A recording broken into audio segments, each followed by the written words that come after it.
Hello, everybody. Welcome back to Chaotica. Today I have Shravan. Shravan is the founder of Atman Labs. I was lucky enough to invest in Shrav a couple of years ago when he was just starting out. He's probably the founder that has influenced most my way of thinking and my way of understanding and assessing talent. So super grateful to have him here today. He previously did stints at Worldcoin and he built other projects before. He has a super interesting journey, and the conversation we have today is extremely conceptual. So please go on to this conscious journey with us because it's going to be an interesting one.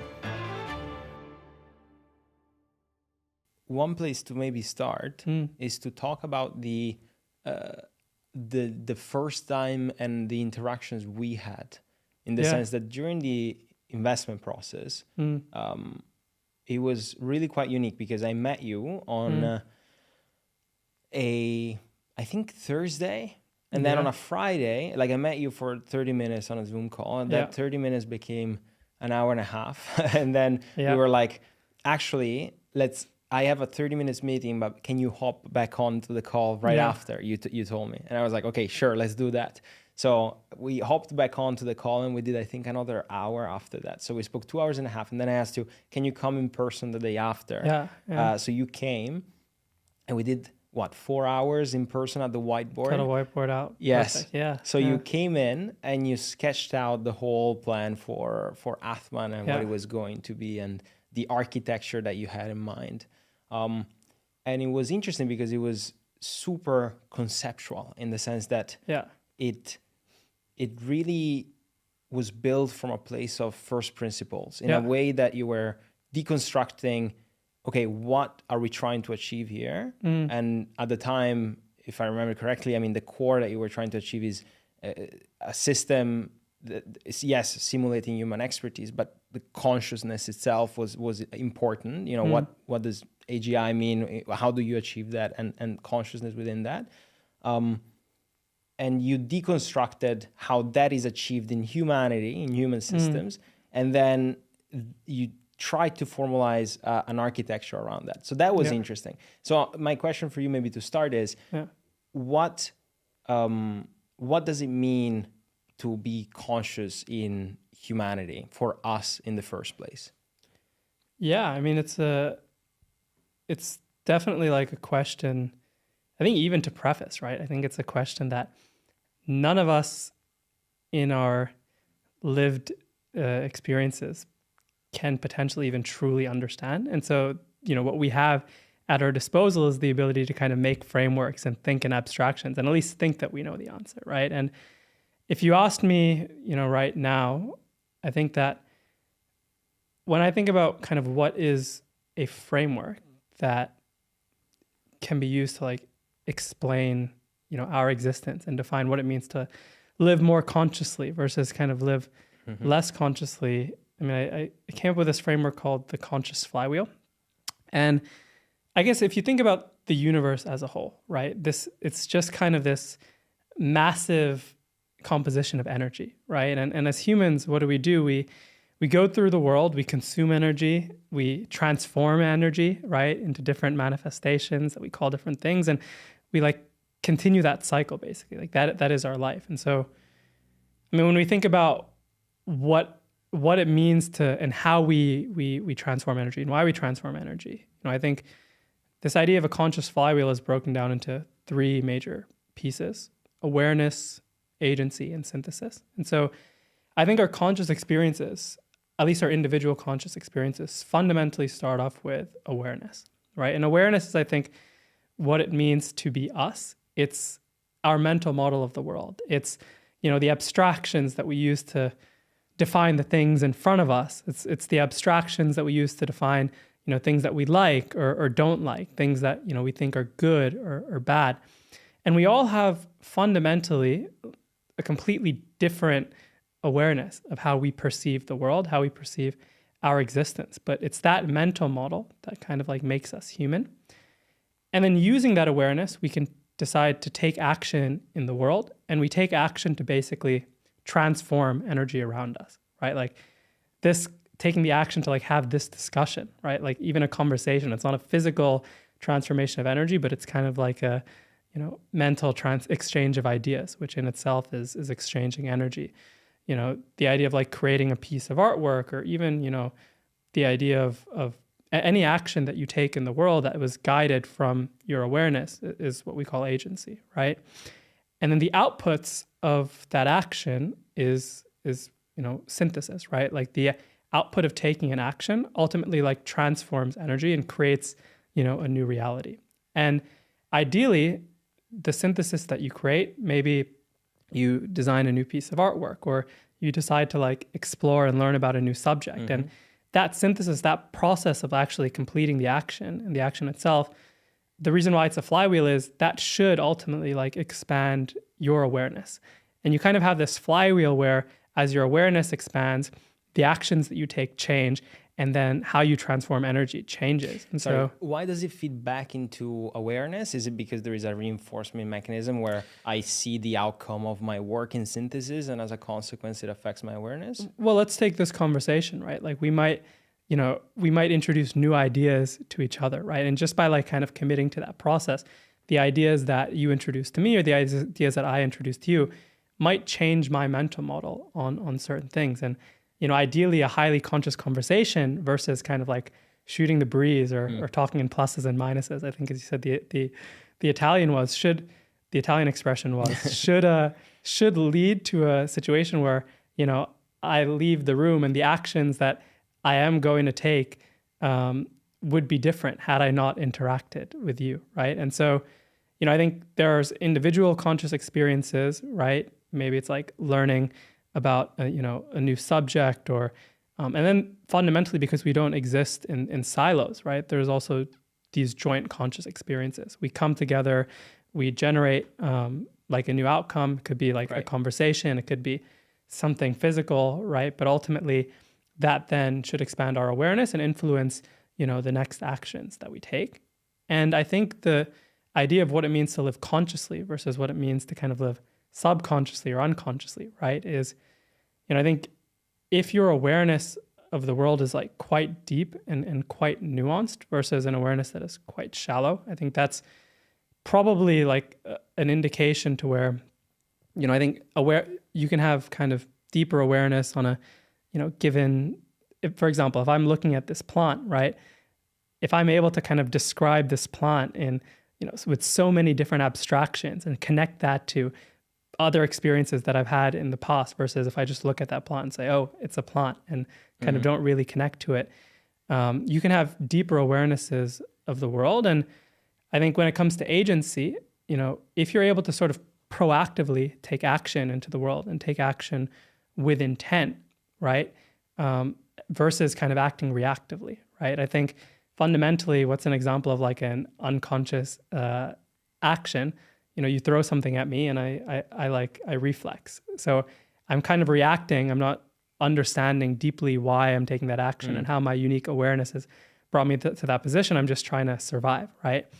And fundamentally, I think how you kind of determine, you know, truly acting consciously in the world or not is, do the syntheses that I create, you know, does the way that I truly transform energy lead and generate output that not only expands my awareness, but can expand the awareness of others that interact with it. And it's just like, for example, you know, why artists, for example, are considered like, or at least the best artists are considered highly conscious individuals, because they see the world in a different way. They have motivation, they set an intention to translate that awareness into something physical. Interesting. And then the output, think about the last piece of, you know, not to digress, but like the Beatles, for example. Have you ever heard from the album Revolver, the song Tomorrow Never Knows? I'm sure I have, but it's like a lesser known Beatles song. Basically, you know, they took psychedelics for the first time and they wanted to like generate an output that like could show the average person what it would feel like to be on psychedelics. And like that creative process led to an output that, you know, should expand the awareness of others. And so, and I think in most people, you know, and I guess the less you think about it, it can be very easy to go through life like relatively unconsciously. You know, the content that you you consume, the routines that you fall into, you know, the jobs that you have, the people you interact with, is just like what it means to live consciously is, are you existing in a world where your awareness is constantly expanding, or are you kind of operating with the same mental model and just surviving day to day? And your approach is that, I mean, your perception is that it's net good or positive, or there's a positive quality to the increase of awareness, because that enables better action and synthesis as well, I guess.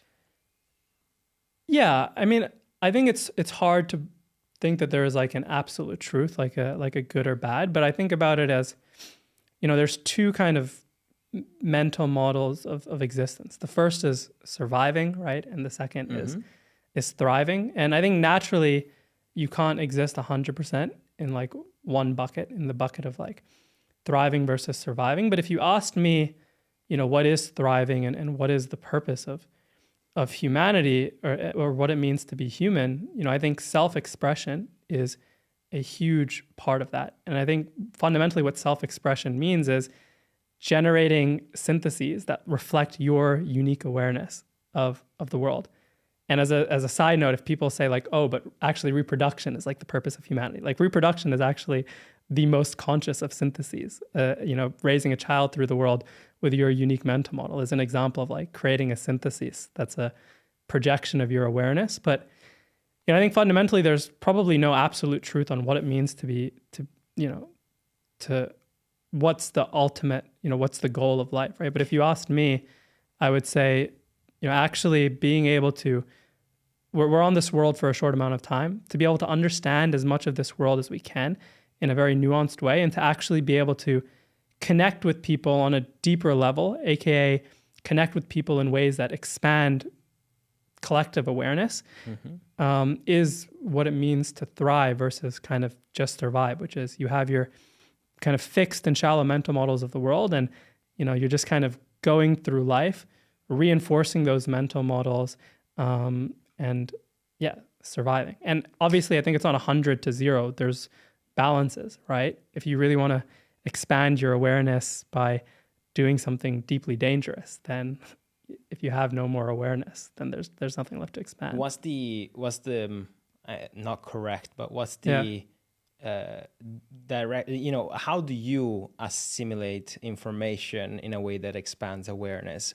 How does that process work? Is it a conscious sitting down where you try to assimilate and then it expands your awareness? Do you write? Is there, like, I assume for everybody it's different, but it seems as though there is a preferential way of doing so to some extent that works better.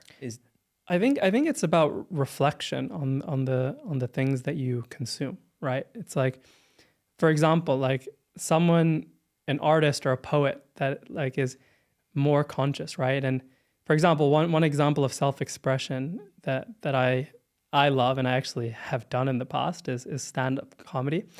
And like when we talk about awareness, right? Like stand-up comics, they can look at something, like they can sit on the tube, and when most people kind of have their heads down trying to, you know, not be awkward or talk to anyone, a stand-up comic is just like observing everyone on the tube, and they can see things about the tube, and they can see connections, and they can connect that to like other abstract topics or ideas in ways that most people don't or wouldn't dare to do. And that leads to like a synthesis that makes people go like, oh wow, like we are actually that way. We are kind of strange. And it's like, I think one of the most purest examples of having a heightened state of awareness and generating synthesis from that. And so, you know, I think when you ask, how do then you expand how do you actually think about, or I guess, how do you, like, what is the process of expanding your awareness? I think it comes from actually like reflecting on like the syntheses and the actions that you've taken and the things that you've consumed, and connecting that and putting that within the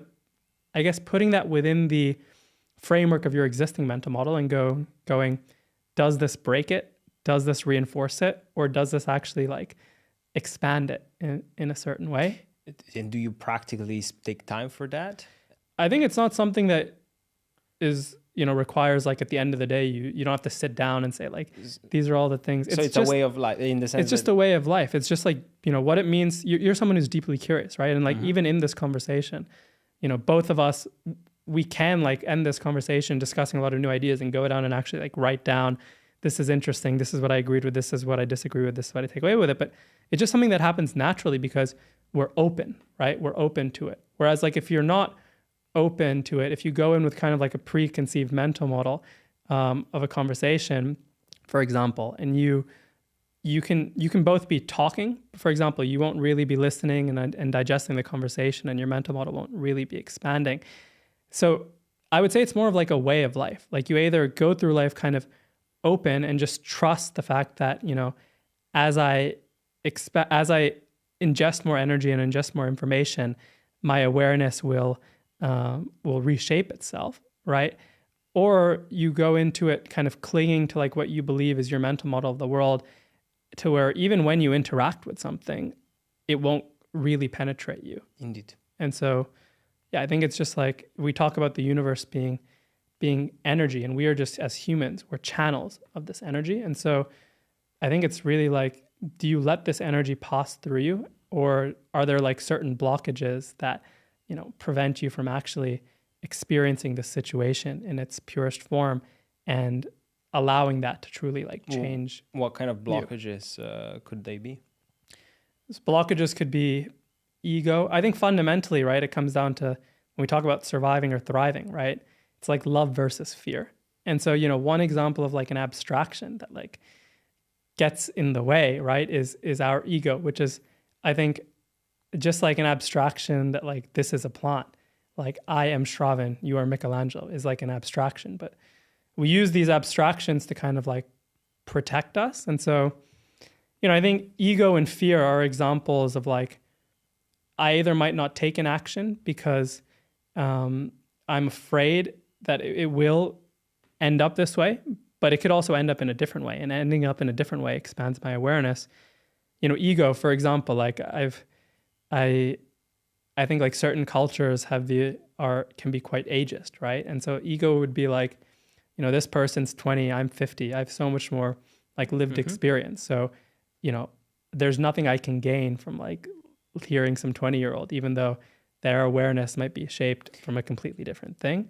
And so, yeah. And so that is but is it only about protection? Because to me, it's also a lot about saving energy. As you say, there is it's all about the energy flow. And so it seems as though we use these abstractions as proxies for concept, because I'm not going to recompute the idea of a plant on the fly every time I see one, right? Because right now I'm focusing on the conversation. So I don't want to, from scratch, rebuild a model of what this is going to be. And so we build this abstraction layer for that is a plant, this is Shrav, etc. So I don't necessarily think that it's always someone's fault. Oftentimes, it seems to me as though it's good actually to save resources. On some things, it seems to me, maybe please challenge me if you disagree, but it seems to me as maybe the most interesting place in which to put energy is not to consciously compute the carpet and the plant, but to focus on it, right? Yeah. And so I kind of tune everything else out so I can consciously be present here. Do you see energy as finite or infinite? Like, is this a zero-sum game or positive sum? I think that most of us see the world as like something that is zero sum, right? Whereas like,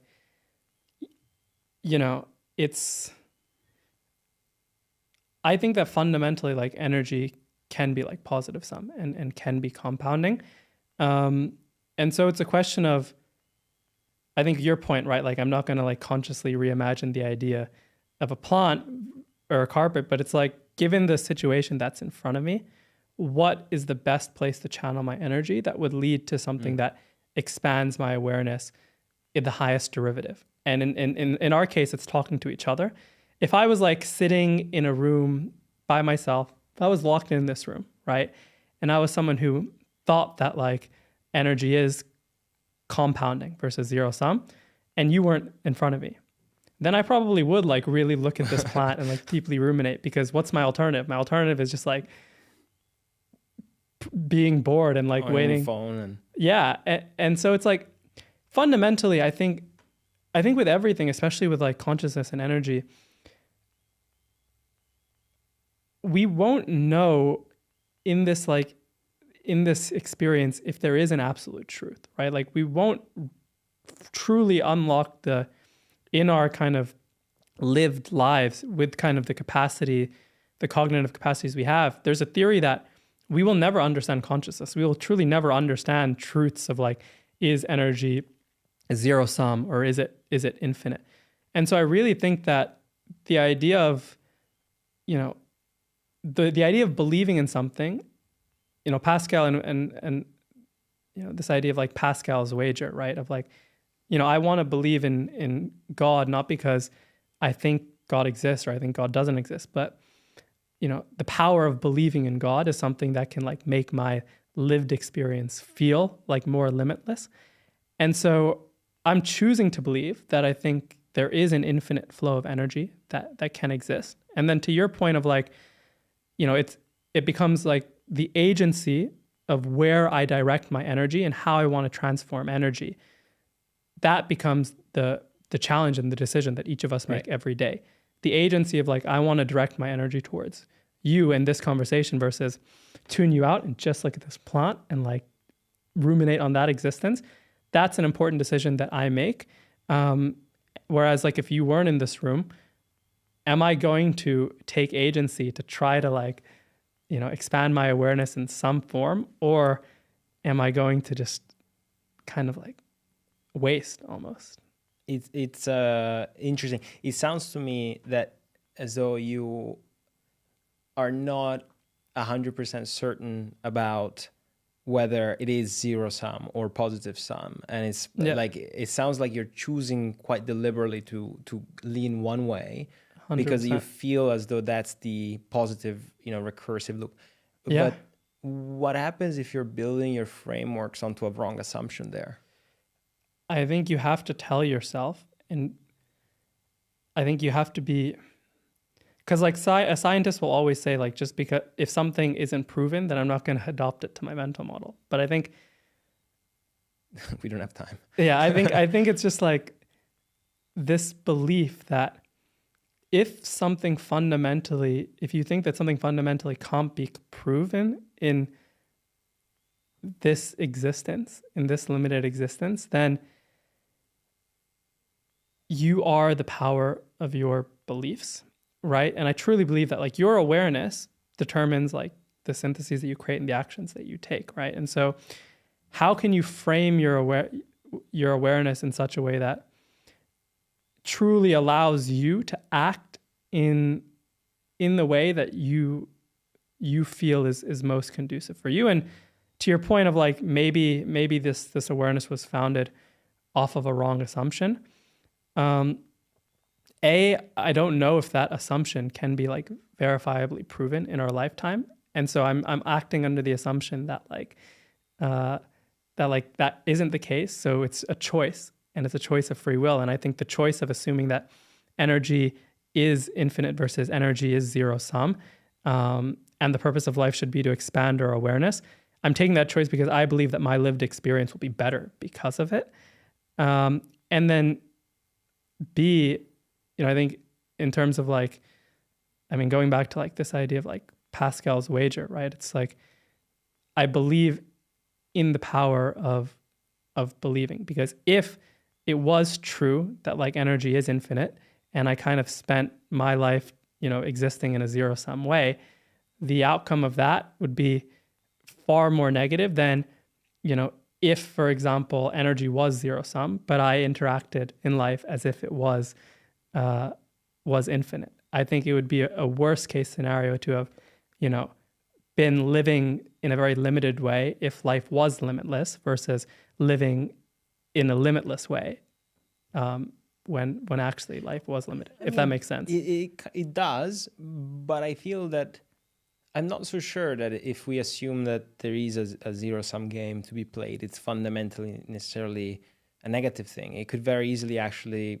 provide a lot of meaning, provide a lot of added, this is temporary, it's an existence. It doesn't need to be a continuous energy flow that goes infinitely. It could very well be this, and it forces the sort of conscious function because of it. So you're saying the constraints almost breed creativity, or? I'm not sure. Well, yes, in the sense that... Interesting. Well, yes, because this is what we see in art as well, right? Yeah. This is McLuhan, the medium is the message, in the sense that if there is a specific tool used that breeds a specific type of output rather than another. So I'm not so sure if it's necessarily a good thing or not, whether it's zero sum or not, in terms of flow of energy.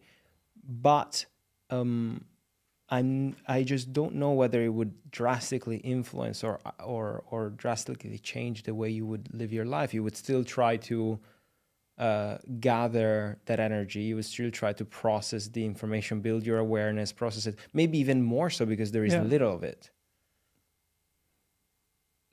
Interesting. It doesn't sound like a super harmful assumption, in the sense that either way... I think it's more of like, I guess when you think of zero sum, right? It's like the idea that if I like create energy or I create some feeling, like someone has to lose it, right? And I guess we talk about these buckets of surviving and thriving, right? And I think surviving is built on the idea that resources are finite, right? And so it's like we have to collect these resources, and when I collect a resource, you don't, right? It's like there's, and I think thriving is just this notion that like we can all have positive energy. And so I actually think that, there are certain times in life where, yes, we have to operate under a mentality that resources are finite, because that is the society we live in. But for example, if you think about this conversation, right, it's like, I think this conversation can be a compounding exchange of energy. It can be where ideally both of our, But it is taken away from somewhere, in the sense that someone listening to this will have to allocate their resources towards this rather than the plan that is in the room, right? Like there is a flow of energy that is focusing on this that could have otherwise gone somewhere else. Like the computational power is fundamentally limited, it seems to me. Yeah. So you're saying that like, I guess for me, what I think about when I think about energy is like the idea of your mental model changing, even from like a chemical and like neurological standpoint, is something that like generates energy, right? And so, if I'm like looking fundamentally only at this plant, and I'm just thinking like this is a plant, right? And my mental model isn't changing. Actually, the energy which I'm not generating much energy, because like my awareness like fundamentally isn't changing. But I think in our interactions, right? Like if we are having like a discussion that is like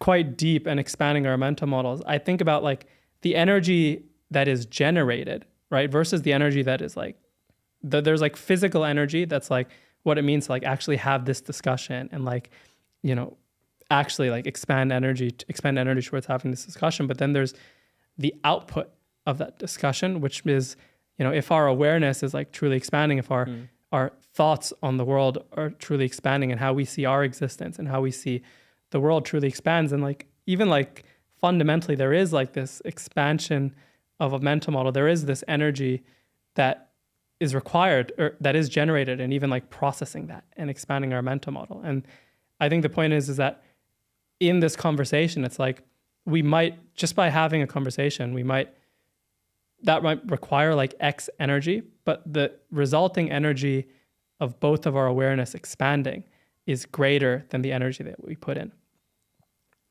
And I wonder where we gather that additional energy from. Yeah.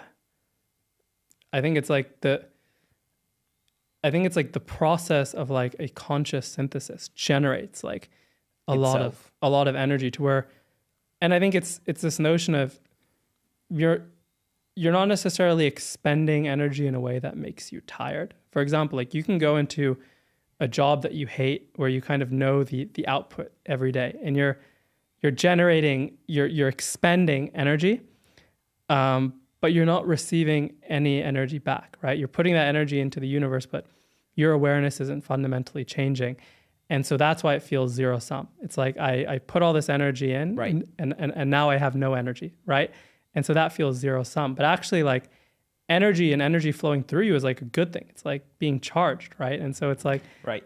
You know, so it seems to me like, okay, independently of whether there is a zero sum game of energy or positive sum, it doesn't really matter. But in your daily life, pursuing activities where there is a positive sum exchange seems to be the path to do well. Yeah, and pursuing activities, and in this case, the positive energy and the compounding energy comes from an expansion of your awareness in your mental model, where if I take this action, the next action that I would take would be different.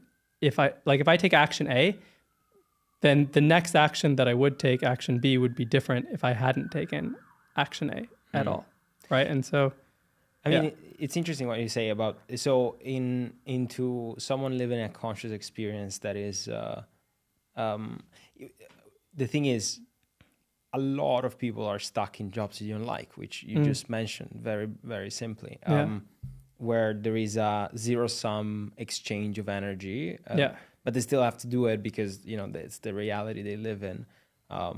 The challenge here is that you propose a world in which you do the exercise of thinking positive sum, and you need to gather the strength to get yourself out of the situation. Pretty brutal, but it doesn't mean also, like, I don't want to be the founder that comes on a podcast and says, like, quit your day job. No, like, exactly. But it's like, and you can be in a day job, like, intentionally, right? And there's gather energy for something else, right? Gathering energy in your day job as well, because it's a frame of mind, right? If you go into it thinking, this again, the 9 to 5, and waiting for the clock to hit 5, then it's just like if you're in this room with this plant and you're just thinking of, like, someone let me out, right? It's like your energy is not, you know, and the frame of mind that you have is not something that, like, can, of course, cultivate energy. So it's really a frame of mind thing. And then, sure, if you're not able to expand your energy in your day job, like, do you have aspects in your life? Do you have relationships in your life that can generate compounding energy? And so what are the ways you cultivate compounding energy in your life? I mean, you're a founder. Tell me a bit about the different paths you've taken to have this positive reinforcing mechanism around you of energy. Yeah, it's a good question. I mean, I feel like for me, my awareness and kind of what gives me compounding energy, I feel like was shaped. Obviously, like, everyone's awareness is shaped by my upbringing, but I think some of these, like, frameworks I have on life, as well as, like, the actions I take to strive for compounding energy, was shaped a lot, like, by my upbringing. I mean, I think my dad and my mom are, like, two examples of, like, having really high awareness, but in completely kind of orthogonal areas. So the example is, my dad is, like, the ultimate, like, scientist / like in the most respectful way possible. I met your dad. You met my dad, right? It's like the ultimate nerd in the best way possible. He's the kind of guy that, growing up, he left India when he was, like, 18 and, you know, wanted to come to America, and he does master's degrees for fun. He did, like, 3 master's degrees. He's, like, deeply interested in science and understanding, you know, the universe through these physical phenomena. And, you know, he is also someone who is, like, quite expressive and likes to see the world differently. I think at least twice he's, like, left corporate jobs, once, like, right after I was born as well too, which is not a time when people say you should leave a paycheck that's coming in. But he left corporate jobs to start his own businesses. And, you know, one of his first businesses was, like, you know, he is, like, obviously a geek on, like, data and infrastructure. And so, you know, how to help small businesses set up, like, data systems in the right way. And he ran, like, a consulting gig for it. And he started, you know, basically making his own courses and doing that all over the US where I grew up. And one of my earliest memories was, like, he turned my childhood bedroom into, like, a book binding station where he would, like, print copies of, like, the books that he would use in his courses. And I just remember, like, binding books with him when I was, like, like 4 or 5 years old. And so my dad always he kind of saw the world in this, ones and zeros way, but like at a very deep level. He was a scientist, but he also kind of gave me the courage that like sometimes the best way to express yourself and the ideas that you have is to like, start a business, right? And so that the idea of starting a business wasn't foreign. But then on the flip side, and kind of going back into like the interpersonal part of our conscious experience, my mom was someone who, like, she's worked in the same job for like the last 20 years, right? She's a school teacher. But I think the thing that I always notice about my mom is like where my dad is like quite like ones and zeros, quite intense and positively geeky. My mom is like someone who is deeply, deeply sociable in a way that isn't frivolous, but in a way that comes from strongly understanding people's characters and philosophies. And so my mom is like one of the most incredible interpersonal judges of characters that I know, to where I remember being like 10 years old and having friends come over.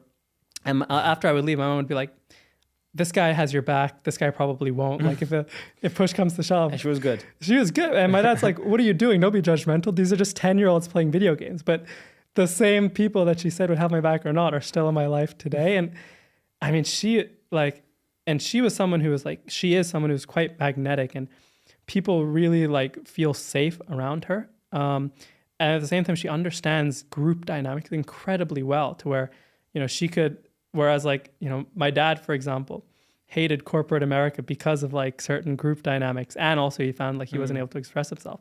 My mom could actually thrive in those environments, whereas like she could like dodge her way through like a corporate drama minefield so easily because she deeply like understands people. And for me, like I always thought, kind of like my awareness growing up was shaped in how do I understand the physical world, like in a lot of depth. And obviously like engineering is stuff that I learned directly from my dad, but also how do I deeply understand like interpersonal dynamics and philosophy and my awareness of character and how relationships work. And that I kind of gained from my mom. And I felt like for me, like that awareness that I gained from my parents was like multi-dimensional. And I think it kind of manifested itself in like naturally like being a founder, not only being able to have like an idea on, these are types of products that I want to build and this is how I build it, but also this is the type of culture that I want to run that really like creates an environment of like tremendous energy and brings out the best in people. For me, like both of those are as important. And I mean, I'm sure we'll talk about this, but that's kind of how, my like awareness was shaped and kind of led to, things that I find give me a lot of energy. And yeah, I think even just like personally outside of that, things that give me energy are, we talked about stand-up comedy. Like I actually used to be into stand-up comedy. I would perform shows. And is there any gigs out there that or on YouTube or something that we can still there find? Are actually not any gigs on YouTube. Hidden. But my claim to fame was I did do a show where I opened for a Netflix, someone who has a Netflix special. No way. Her name is Cristela Alonso, and I actually opened for her. I only did stand-up, performed a handful of times, but I love comedy because it's an example of like you're projecting a deeply unique awareness on the world in a way that connects concepts that like wouldn't be connected before. It's true. And that synthesis, if people are like laughing and they're kind of like diffused, they'll naturally be more open to actually understand the underlying messages that like come through stand-up. And so stand-up is such an art. Music is also like an art for me. And it's something that is both like deeply technical as well as deeply like improvisational and creative. I dabbled at acting, but naturally the reason why I didn't love acting was because I was playing someone else's and I was projecting I was projecting a predefined like awareness or predefined character versus projecting myself. I have a lot of thoughts about this, obviously. Okay, actually, yeah, that's true. Because for me, I mean, I did a lot of acting in the past. For me, the experience was by analyzing someone else's awareness and thought processes and behaviors, that was the path for me to actually self-analyze. That was the path for me to start questioning, someone is doing it differently. Why are they doing it differently? And that exercise was the first awakening for me, of any sort of awakening, that made me change from living my life in a zombie-like manner to actually starting to be a bit more conscious, where it's like, okay, why am I doing this? Yeah. What are the reasons for me to do this? So that for me was actually the most formative conscious endeavor, to use your framework. Yeah. To play around with other people's awareness and motivators and so on, made me reflect and develop my own, almost as if I didn't have anything, which I did, but I didn't really self-analyze before that. That's really interesting. So, I mean, I'm assuming like the types of characters you played, for example, there were probably like certain characters that like you deeply resonated with, and there are probably like other characters that you played which might be so foreign to like your mental model. And I guess, are you saying that like, I think it's yes. I mean, when you practice acting, you play all sorts of characters. That's part of the lessons. The process itself of having to almost go in a meditative way to detach yourself and lean into someone else's being. Yeah. It feels very transcendental when you're in it. People that haven't done acting maybe don't. But the way I practice it personally, it's very meditative. So it brings you really in another dimension. It feels like everything is different, and there is you're accessing another dimension almost. And that process of detaching yourself by itself allows you to look introspectively, and so there is the first. There is the first a little bit, and then when you're entering the next part, I think even more so, because at that point you really you go even a step further, where you really give up everything, but then at the same time you lean into some aspects of yourself, because it's not like you're reinventing anything fully net new. Oftentimes you're tapping into something that you already had, etc. I guess you're just spinning the diamond enough times and in different directions, and it allows you to understand how the diamond is actually shaped. Right? I can imagine like there are certain characters. This is really cool, by the way, because it's like expanding my mental model and like what I think acting is and how you can evolve as a person. But I can imagine, like, you talk about that meditative state. I mean, like one way to describe it is like a flow state, right? Like if you're doing something, like if your agency is like really pure, you're just so invested in the action that like you feel in a state of flow. And I mean, were there like roles that you played that put you in even though you completely detached your mental model and you just invested in this role, did you feel like you were able to get into a flow state with like every role that you would play in? Or like, what was the difference between the roles in which you got into a flow state versus the ones in which you didn't? Like, were those roles the ones that expanded your awareness? I'm not so sure it's about the role itself. I'm not so sure it's about the character itself. It could be. Because some characters you just get and you understand, and it's like very from the script, you understand them and you relate to them. Some other characters are really far from you, and then it really feels like, oh wow, like I'm in trouble. And those are the characters that if you have to do first read, you don't know where to start, because you don't know what voice to have, you don't know anything. So, and they all, I feel like they all change you in different ways. Some of them faster because you have a faster feedback loop. The other one, it takes you 3 weeks maybe to find anything at all that you can work with. But is there any character that shaped me? I'm not so sure. That's a difficult question. What I know for sure is that there is some characters that directly shape the way you're thinking. So there is, for instance, Lancelot in The Merchant of Venice, which was an interesting exercise, because it's this character which is in a constant state of, should I stay and should I go? And I should I run away or should I stay here as a servant? And I found myself many times in life looking back and feeling aligned with that. It's like, oh, I'm just like him at the moment. It's like, should I stay or should I go? And this pull and backwards. So there is that as well. It's a recursive, 5 years later, you find something that you'd talked about, or you had a little segment or something that floats back after 5 years in the most unexpected ways. But I see it much more as a fluid practice rather than, oh, this character taught me that, this character taught me that. Because you don't see yourself, like that character for you is not a temporary experience almost, right? It's not like you play this character, you finish the transaction and that character is gone. It's like you... That's not how I live it. I'm sure other actors are really excellent at doing that. How I used to live it is, it's really something you tend to carry with yourselves. The learnings you have adopted into your mental model. Because I speak a lot about this, like this is also how I look at founders, which you know, really understanding the motivator sets of a character. It's fundamental. Like, why are they doing a specific action? Yeah, and you really go and try to analyze that, and that layer of understanding. Then it's almost as if there are small seeds that are seeded into you that then a month, 2 months later, slowly start to come back, which is like, you see some similarities here and there, and it's like, fuck. And maybe you don't even reconnect it to the character anymore, but you know that it's from having experienced the deep analysis and empathic connection with another entity of any sort, which in this case is a character, but or a person or a historical person or whatever it may be.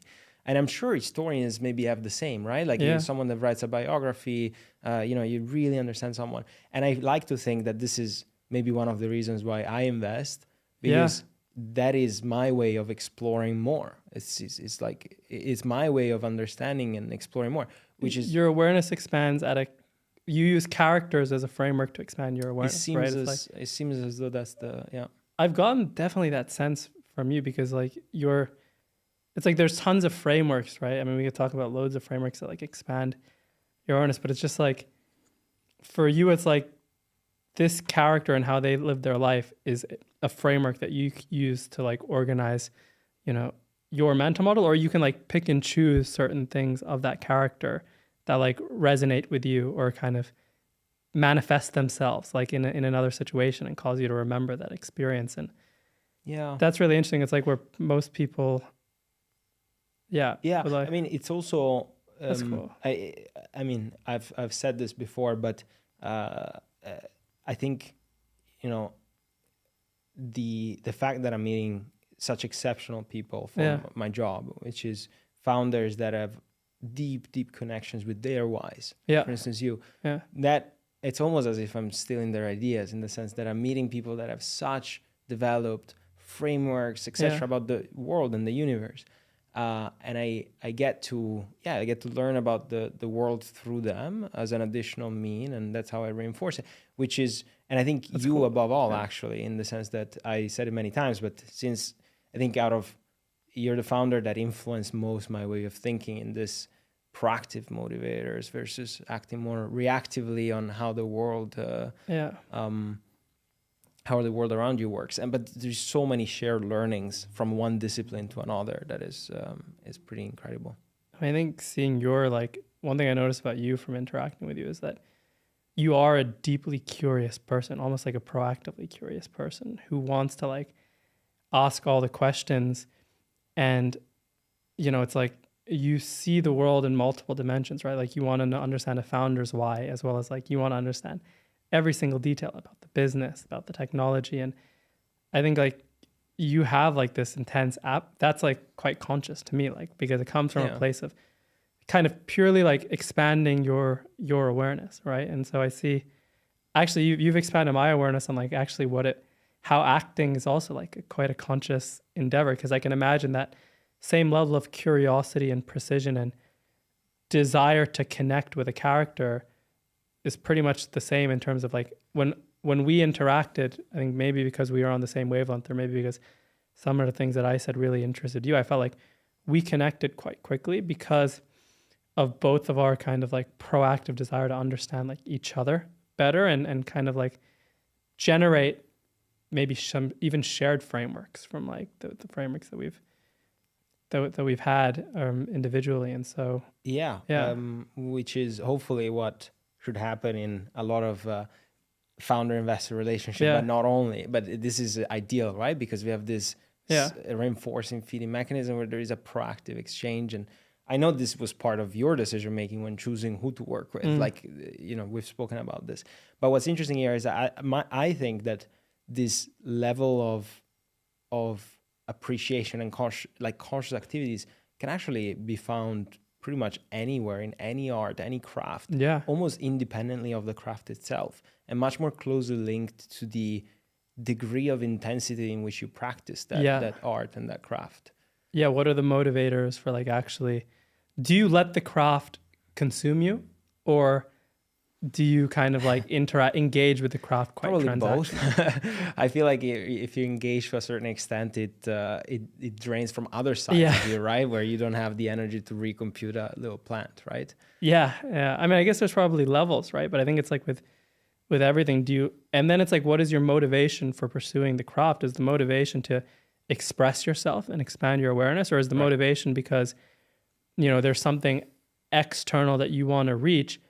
And I always found that if the motivation is like external, then actually it limits the ability for your awareness to be expanded, because if you do the craft and you do the deed, you take the action and you get the result you want, then it doesn't expand your awareness at all, right? It's like you have certain founders who aren't thinking of a business as like self-expression. They want to just like, build something, make money, be on some famous lists. And then once they reach that and they realize that actually like, hey, there's actually very little energy that comes out of it, because the whole process has been working towards some like external phenomenon that is actually then realized in the worst case and doesn't actually expand your awareness, they'll ask themselves, oh, was that worth it? And it's just like, I think you don't want to be someone who's like posting, was it worth it on LinkedIn? You want to be someone who really like appreciates, whether it's acting, whether it's building a business. Let the craft consume you, understand all the intricacies of the craft, and focus. I guess the goal should be, can this craft serve as a mechanism to like deeply evolve myself and evolve my awareness? And if so, the output, just by committing to the craft, the output will naturally be something of kind of high degree of consciousness and high value in the world, if you just kind of like trust the process of letting the craft consume you and getting into a flow state. It's interesting it's interesting, like this entire conversation, because it's almost as if it's a given in the industry that the right way to invest in founders is to back truly broken individuals, that are really scarred by something, or that are, somewhat different, completely unique. And partially, there is, those are different things, right? But the current status of things is that VCs really like broken people, because that is fundamentally a very secure way of saying, oh, that person is broken. Look how obsessive they are about, covering that up or running away from that or whatever it is. And it usually correlates, which is true. It usually correlates to intensity. It does happen because, I'm not trying to say that broken people have intensity, but I'm trying to say that a lot of the people that are intense and broken, like they share the traits. So the industry is kind of aligned that the way to back founders is to find these individuals that are really maybe have some deep insecurity, something really deeply that is affecting them, and they're building companies so intensely because they have to, they're forced to. It seems as though you're proposing a different type of founder that is much more proactive and grounded in different truths. Do you want to elaborate why this framework may not be the winning one, the ones that we've adopted as an industry for the past 15 years, and what else is there out there? Yeah, it's a really interesting thesis, actually. I think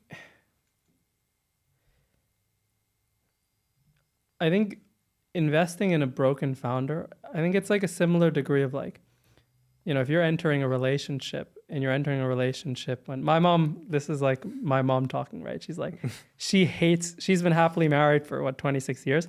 You will never hear her say the phrase, my better half, because that implies that she's not a whole individual, right? And she's like, if I feel broken or feel empty, and I turn to another person, or I turn to another, or I turn to like a craft or like a vision, or I turn to work to kind of like make me feel complete, then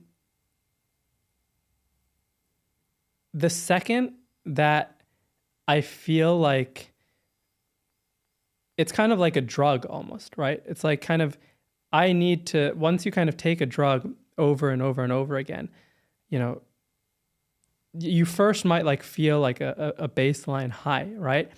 But then once you become dependent on that drug, like taking that drug only gets you to like a certain level of, you know, a certain level of like dopamine versus when you took that drug the first time around. And so I actually think, you know, if you're a founder because you're running away from something, or if you're a founder because you have some deep insecurity that like, you know, one day when you show up on the Forbes 30 under 30 list, you'll be able to like tell all your friends that made fun of you in high school, like, look at me now.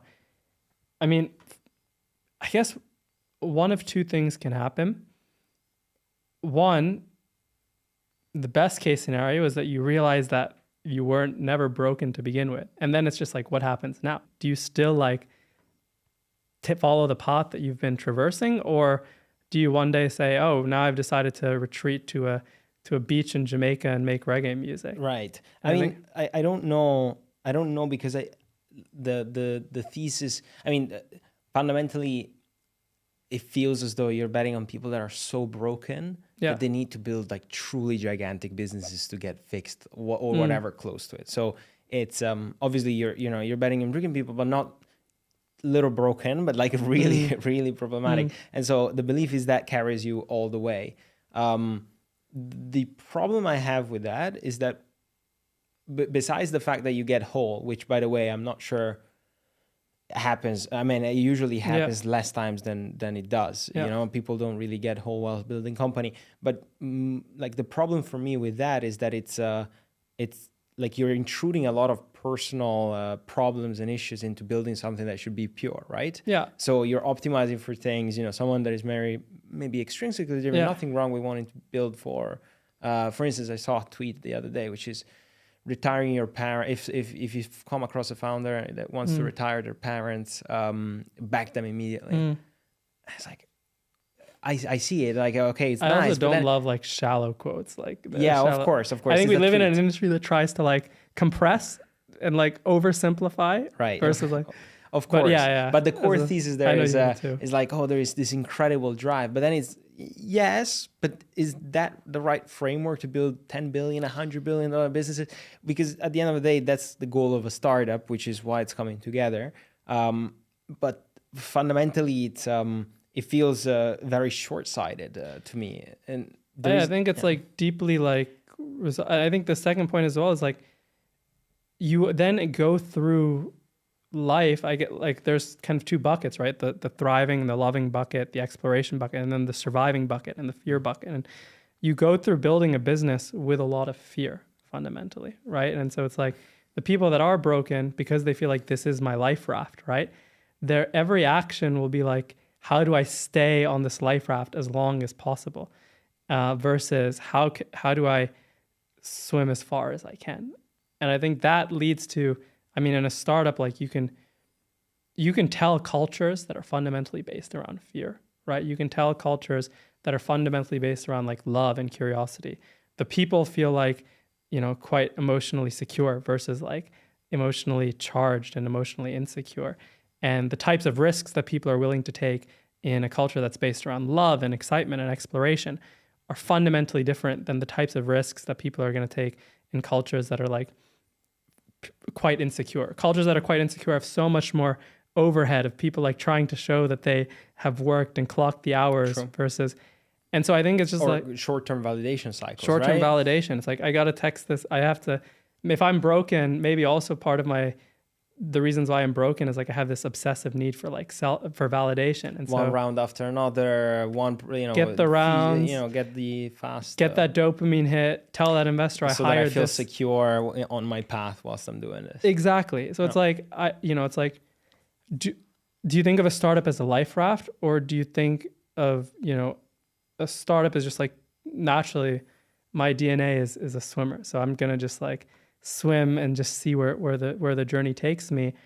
And I could probably come up with a better analogy for that, but like I think fundamentally, like the two points of like, you know, being broken versus, you know, being pure and kind of letting the energy go through you in the case of a startup is like, these are the types of people that like you'll wake up one day and you'll actually see them like sitting on a beach in Jamaica because like they realized that like they weren't broken or that the startups don't complete them. And B, if you're lucky, these are the people that like will deliver what they promise, but the cultures that they create will be ones that are deeply like insecure, focused on a lot of like short-term validation because they're operating from a place of insecurity and lacking versus operating from a place of being deeply complete and feeling confident in, you know, being able to like navigate the ebbs and flows of the journey, but stand on the surface. So intensity at the cost of volatility, and at the cost of operating from a place of strength. So I guess then the second question is, how can you operate with intensity whilst not having the broken part? You don't say that you're optimizing for intensity. You treat that as a byproduct of being in a culture that is nice. Energy. Think about compounding energy, right? Like this is an intense discussion, but like none of us come in thinking, oh yeah, let's make a podcast that's going to be number one on the chart. And like, you ready, Shrav? No, we're just having... the audience here is pretty small. Like, we're going to have a very niche audience for this type of podcast. Yeah, but yeah, exactly. It's like, it comes from this place of like, just, you know, we're coming together on this jointly like conscious effort, right? We're first off focusing on like deeply understanding each other's awareness such that the actions that we can take are going to be like net new and represent, you know, both of our kind of personal investment. We're both just so eager to see where this conversation goes. And I think the resulting synthesis is going to be something that creates a lot of energy. And that exchange of ideas and that exchange of energy is deeply intense.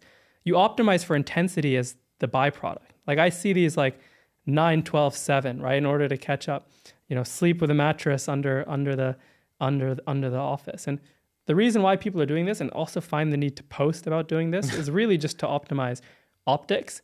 And it actually limits the potential energy that you can create.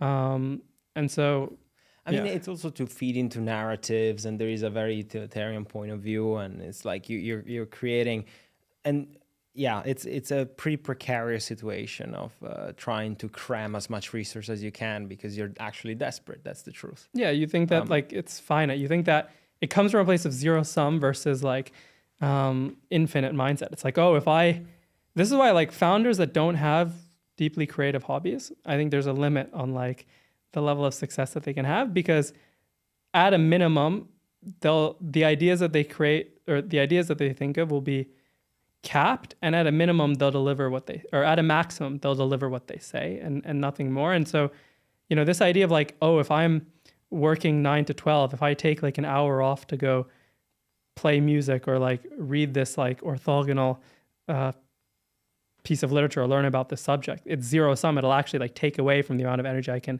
invest in my business. That's a zero sum mindset. But a compounding mindset is, you know, being able to like actually like ingest, you know, a lot of like diverse information enhances my creative ability, which then feeds back into the business at a much higher rate and actually changes the potential and the trajectory of the business by being more well-rounded, by being more, you know.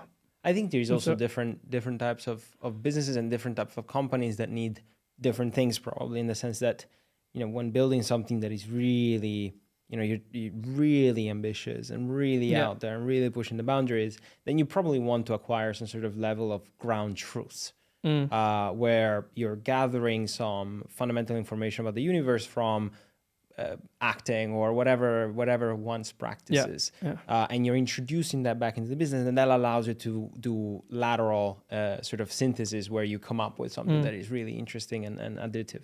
There's also the YC actual playbook, which is much more iterative, and rather than net new, it's much more, you know, what do we know today that is true, very scientific. What do we know today that is true, and how can we iterate towards our success?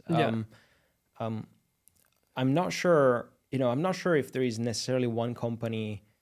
I think every company needs a slightly different approach, but it seems like to do something that is really, really ambitious, you should lean towards the one that allows you to work from a place of net new ideas and creativity rather than iterative, which has been the playbook for quite a lot. Yeah, exactly. And I think, it's heavily dependent on the type of company that you want to run and the types of outputs that you want to create.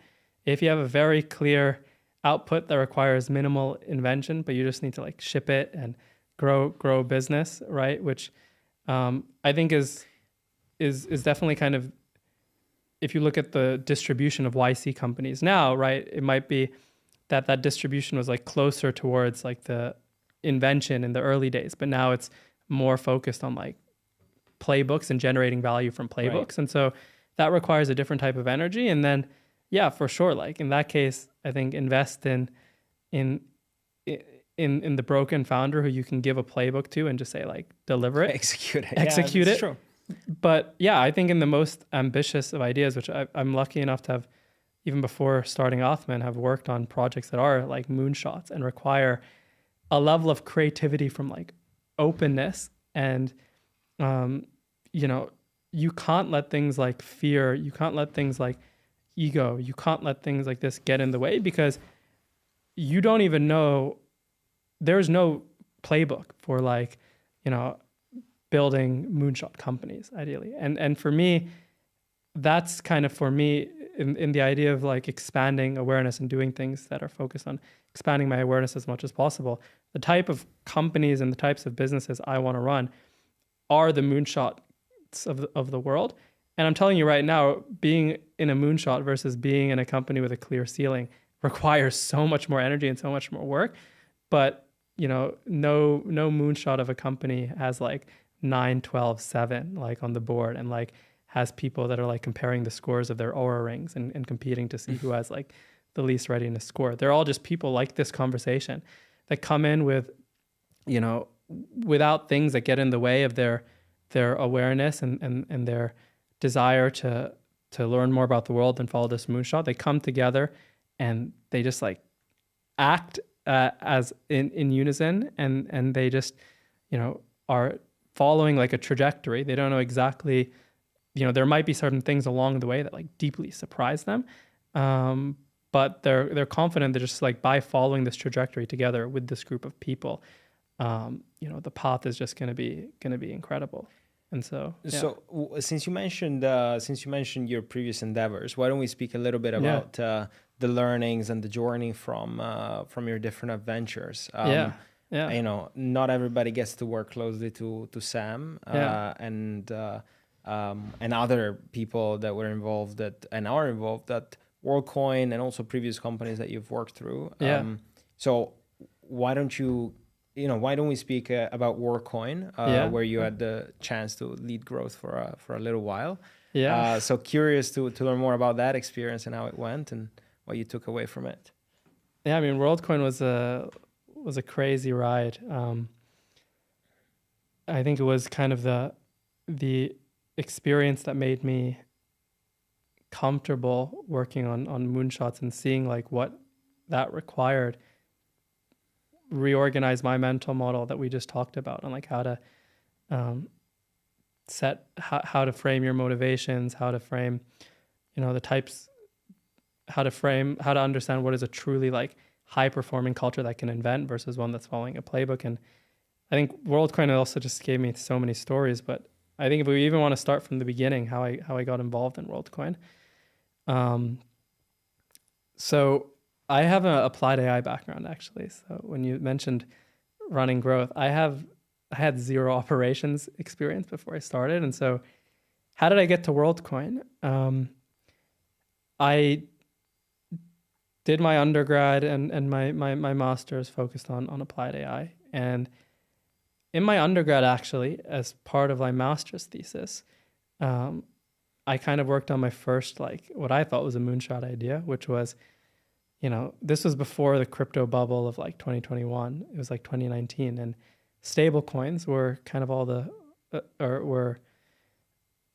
were up and coming. I mean, the two kind of most popular stable coins were like Tether and Gemini Dollar. And I thought from like a store of value and from like a security perspective and from an ease of transaction, they represented something that could be valuable, like if widely distributed. But the problem with stable coins was that these, like the Gemini dollar, for example, like the Winklevoss brothers will basically send out an audit once a month that says like, these are the tokens in circulation and this is the amount of money in the reserves, just to show that they lined up 1-to-1. And it was literally just like a table that they would send every month. And so I figured like, what if there was a way to build something that could audit both like tokens in circulation and reserves in real time to give true confidence that like this stablecoin truly can be exchanged 1-to-1 for, whatever currency. And so I was living in the UK at the time doing my undergrad. So I built a stablecoin, or at least a proof of concept of a stablecoin that was tied 1-to-1 to the pound. I called it DigiPound, and I set up kind of like this auditing service where you can audit both like the tokens in circulation, which was the easy part, and the reserves in real time. And I actually ended up like, the project was a huge success. And actually my supervisor was like, I want to present this to like the Bank of England and see if they'd like sponsor you actually working on this. And they hated it. Yeah, they hated it. I remember. I spoke to like these 60-year-olds, and I think like they were just looking at me like, this guy is just some one of them in the middle of the presentation pulled out a wad of cash from his wallet, held it up, and he's like, if I have this, why would I need blockchain? And I'm like, fair enough. Like, and I remember it sat in the back of my mind, obviously not agreeing with them, but it's just like, if you're lucky, these are the types of people that control your financial infrastructure, if you're lucky, right?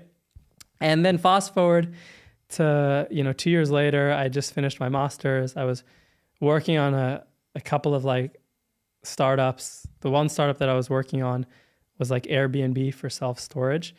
We don't have to talk too much about that because I don't think it's that much of a moonshot. It was a fun project.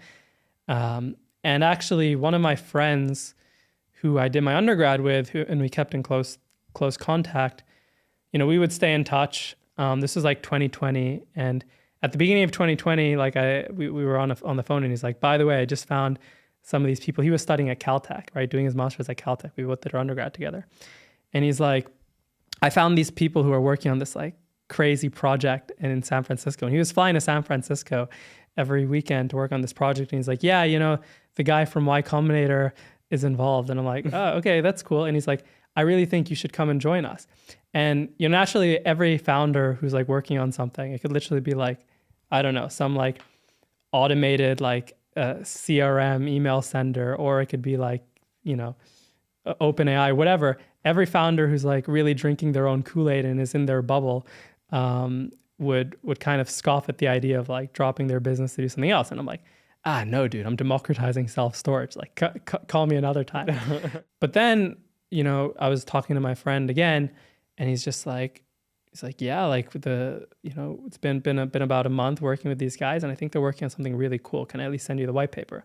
And by then I was like, yeah, all right, send over the white paper. And the white paper talked about this idea, and I'd even forgotten about like Sam and his involvement, but the white paper talked about this idea of creating a global financial network and a world currency. And it kind of piqued my interest. And it said, Bitcoin is obviously successful from an infrastructure standpoint, but from a distribution of wealth standpoint, and as a currency, it's not successful because 1,000 people hold like 40% of Bitcoin. And so I think the white paper talked about, what if we could start Bitcoin in 2020? How would that work? And I kind of like was really captivated by the mission of, if we could launch a new currency and give an equal share of it to everyone in the world. Obviously there was like this redistribution of wealth angle, which was cool and kind of like Silicon Valley-esque, but fundamentally we could create this global financial infrastructure where people who, previously didn't have a mechanism to like store value, or they were in a country of high inflation, or people that required remittance, or, where right. Remittance was a big deal. There's so many potential benefits of having a single global financial network. And also it's a moonshot, right? And it's an idea of like, whether or not this works or not, just following this trajectory is just going to be so cool. So I talked to the founders, and, basically joined the founding team. And I thought I was going to book a plane to San Francisco because that's where they all were. But then they told me, yeah, it's like, how quickly can you get to Germany? And I'm like, what?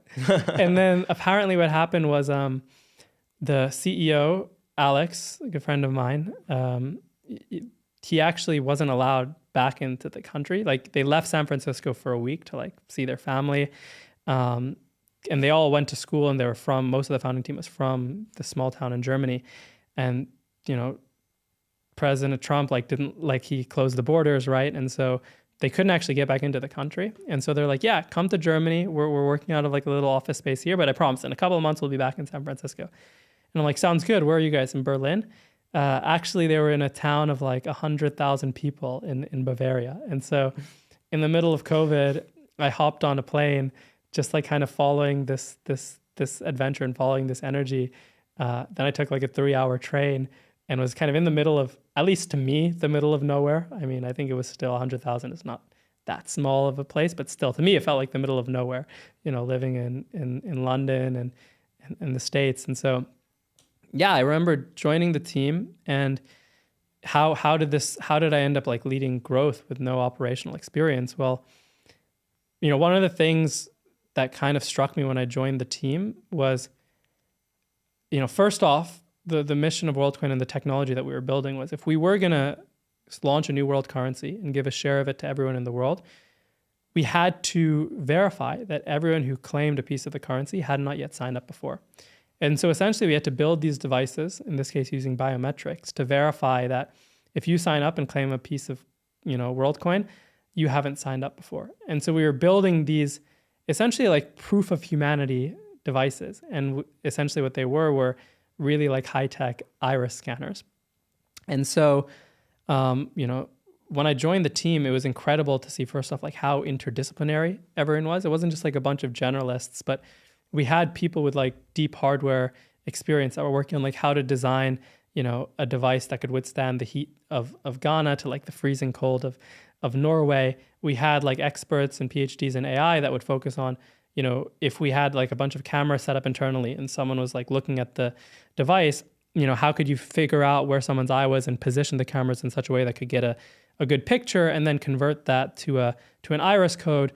And then we had people that were working on the blockchain part of it, which was, you know, then, and the, you know, crypto part of it and the security part of it, which was then how do you issue someone a wallet for this token without connecting the iris code to it? And really, like, we had experts in each of these domains, which, you know, as we'll talk about later, it kind of gave me the, you know, my first notion that if you are going to build a truly incredible founding team, having some level of like complementary awareness, especially for like an interdisciplinary mission and like, you know, technology, is much more powerful than like having a bunch of generalists and telling them to figure things out. But yeah, that was my first impression of joining them. And they actually wanted me, given my background, of course, which makes sense, to help them with the orb, in particular the AI and you know, the iris code generation and the algorithms that would like turn and position the cameras when someone was looking at it to get the optimal picture of the iris to run the biometric validation. And so I think I did that for all about half a day, when we realized that in order to prove that, like, and in order to like ensure that our systems were robust, that means that they could work in a number of geographies with a number of different like facial complexions and eye complexions. And also we wanted to prove that like if this could work at a 1 billion person scale, then the hardware could also be robust in a number of climates. And so, you know, this was like the middle of COVID. This was like August 2020, like the kind of peak hysteria. But we had like 6 people in a garage in Germany, and no one was kind of willing to leave like a 1 mile radius to start seeing if these orbs and these biometric devices would work on different types of people.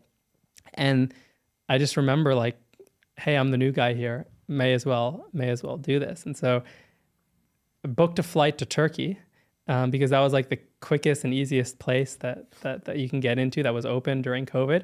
And we ran our first field tests in Turkey to prove that like the orb would actually the orb would actually work in different geographies. So does that mean that you had to show up to the airport with an orb into that your did mean I had luggage? to show up to the airport. How did that go with the police at the border? So much. I think like that was anytime we would enter a new country, going in with an orb would be just it would be so funny to see like how people would react. They would just pick it up, they would look at it, they would like sit and question you for a while. And the project was in stealth, right? And the project was in stealth for many years.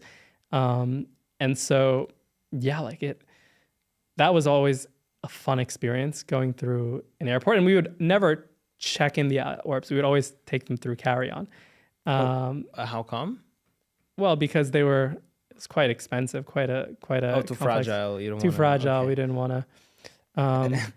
So in your backpack, you have this orb, which probably at the beginning was larger and bulkier. Very large, very bulky. Yeah. And it was an experience, put it that way, like taking it through. And so you arrived in Turkey at the beginning. Yeah. And what did you do with the orb? What was the...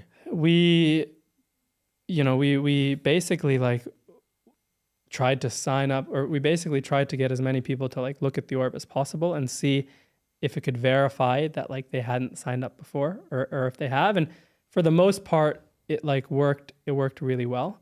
But it was really cool because, even though we went to Turkey with the guise of like seeing that this orb could work on different people, we started like pitching to them the project and the ideas of the project. And obviously the lira is like incredibly, like Turkey has like insane inflation, right? And the amount of like resonance people had for the project was like really, really exciting. And so ended up coming back from Turkey. And I think over the course of like 5 days, we signed up like hundreds, if not close to like 1,000 people. And it was, you were paying them, right? We were. It's a pretty straightforward it was exchange. A pretty straightforward exchange, right? But the point is we came back and after like working on the orb for a while, it was kind of cool for people to see like, hey, there's actually people in the world that have used the orb. And then Sam always says like the biggest problem of Worldcoin is that like we don't sign up enough people fast enough and people just don't care.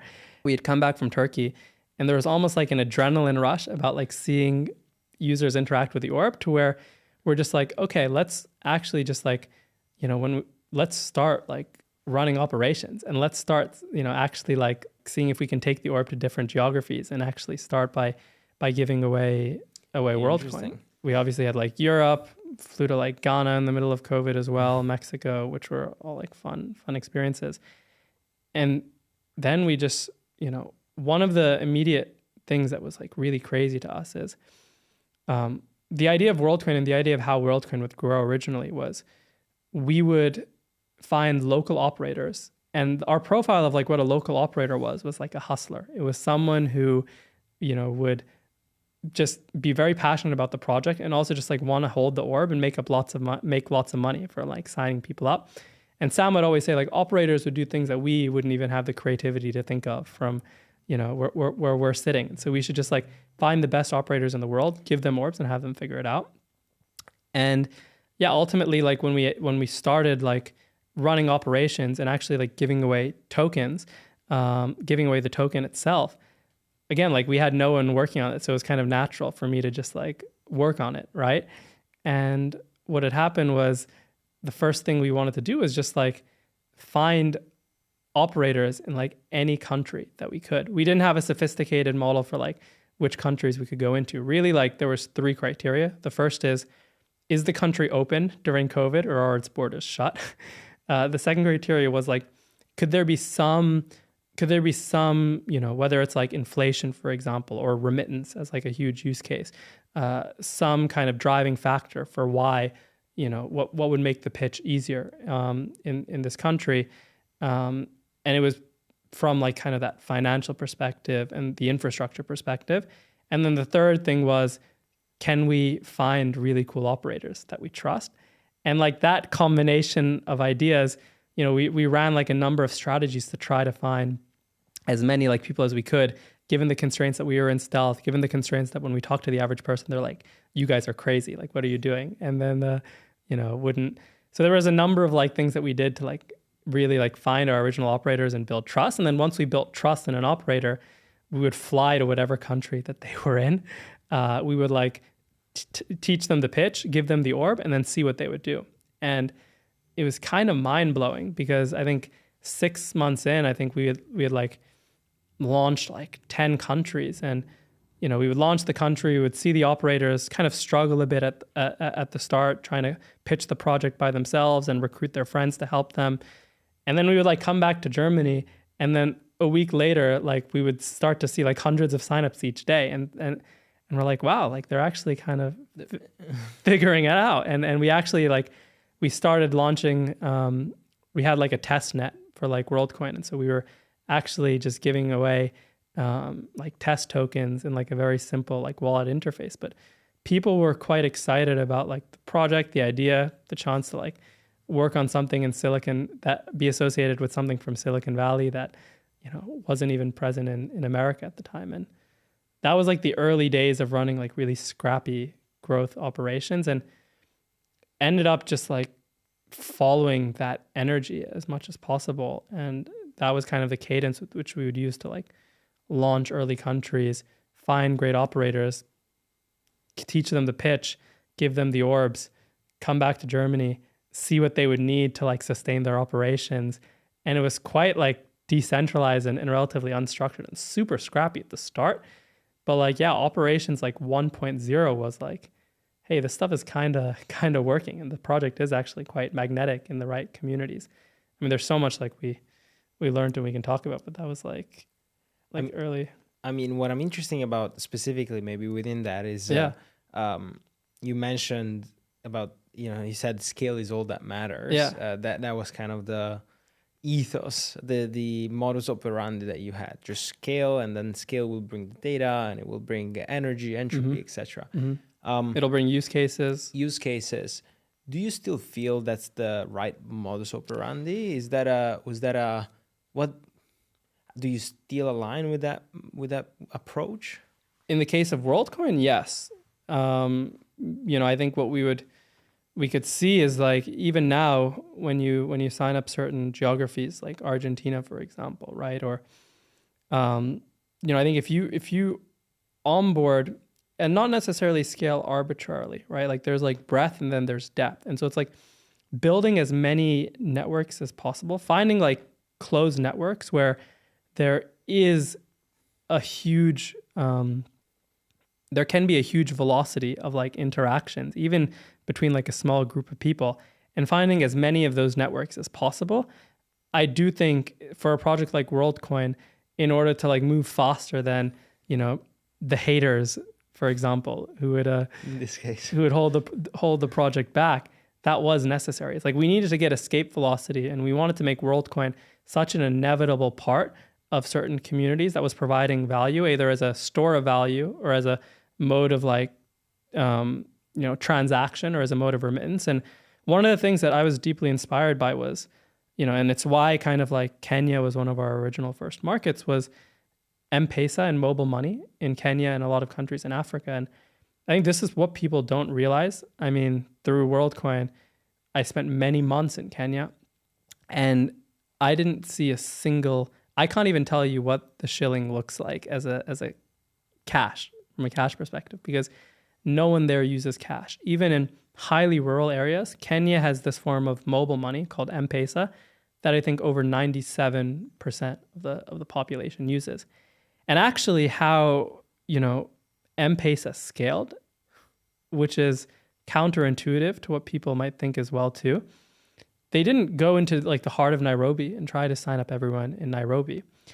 They actually went to like increasingly rural areas, you know, what people would call slums, right? Not to make it sound derogatory, but they would go to like incredibly rural areas where cash was a burden for multiple reasons. One, like it was quite unsafe to like walk around with cash. Two, there was like a huge need for like microloans, like to set up like a small store, for example. And the inconvenience of like taking cash to like a bank in the middle of Nairobi was just too high. And three, there was just like a lot of like microtransactions as well. And they basically onboarded these like, you know, peripheral areas to M-Pesa.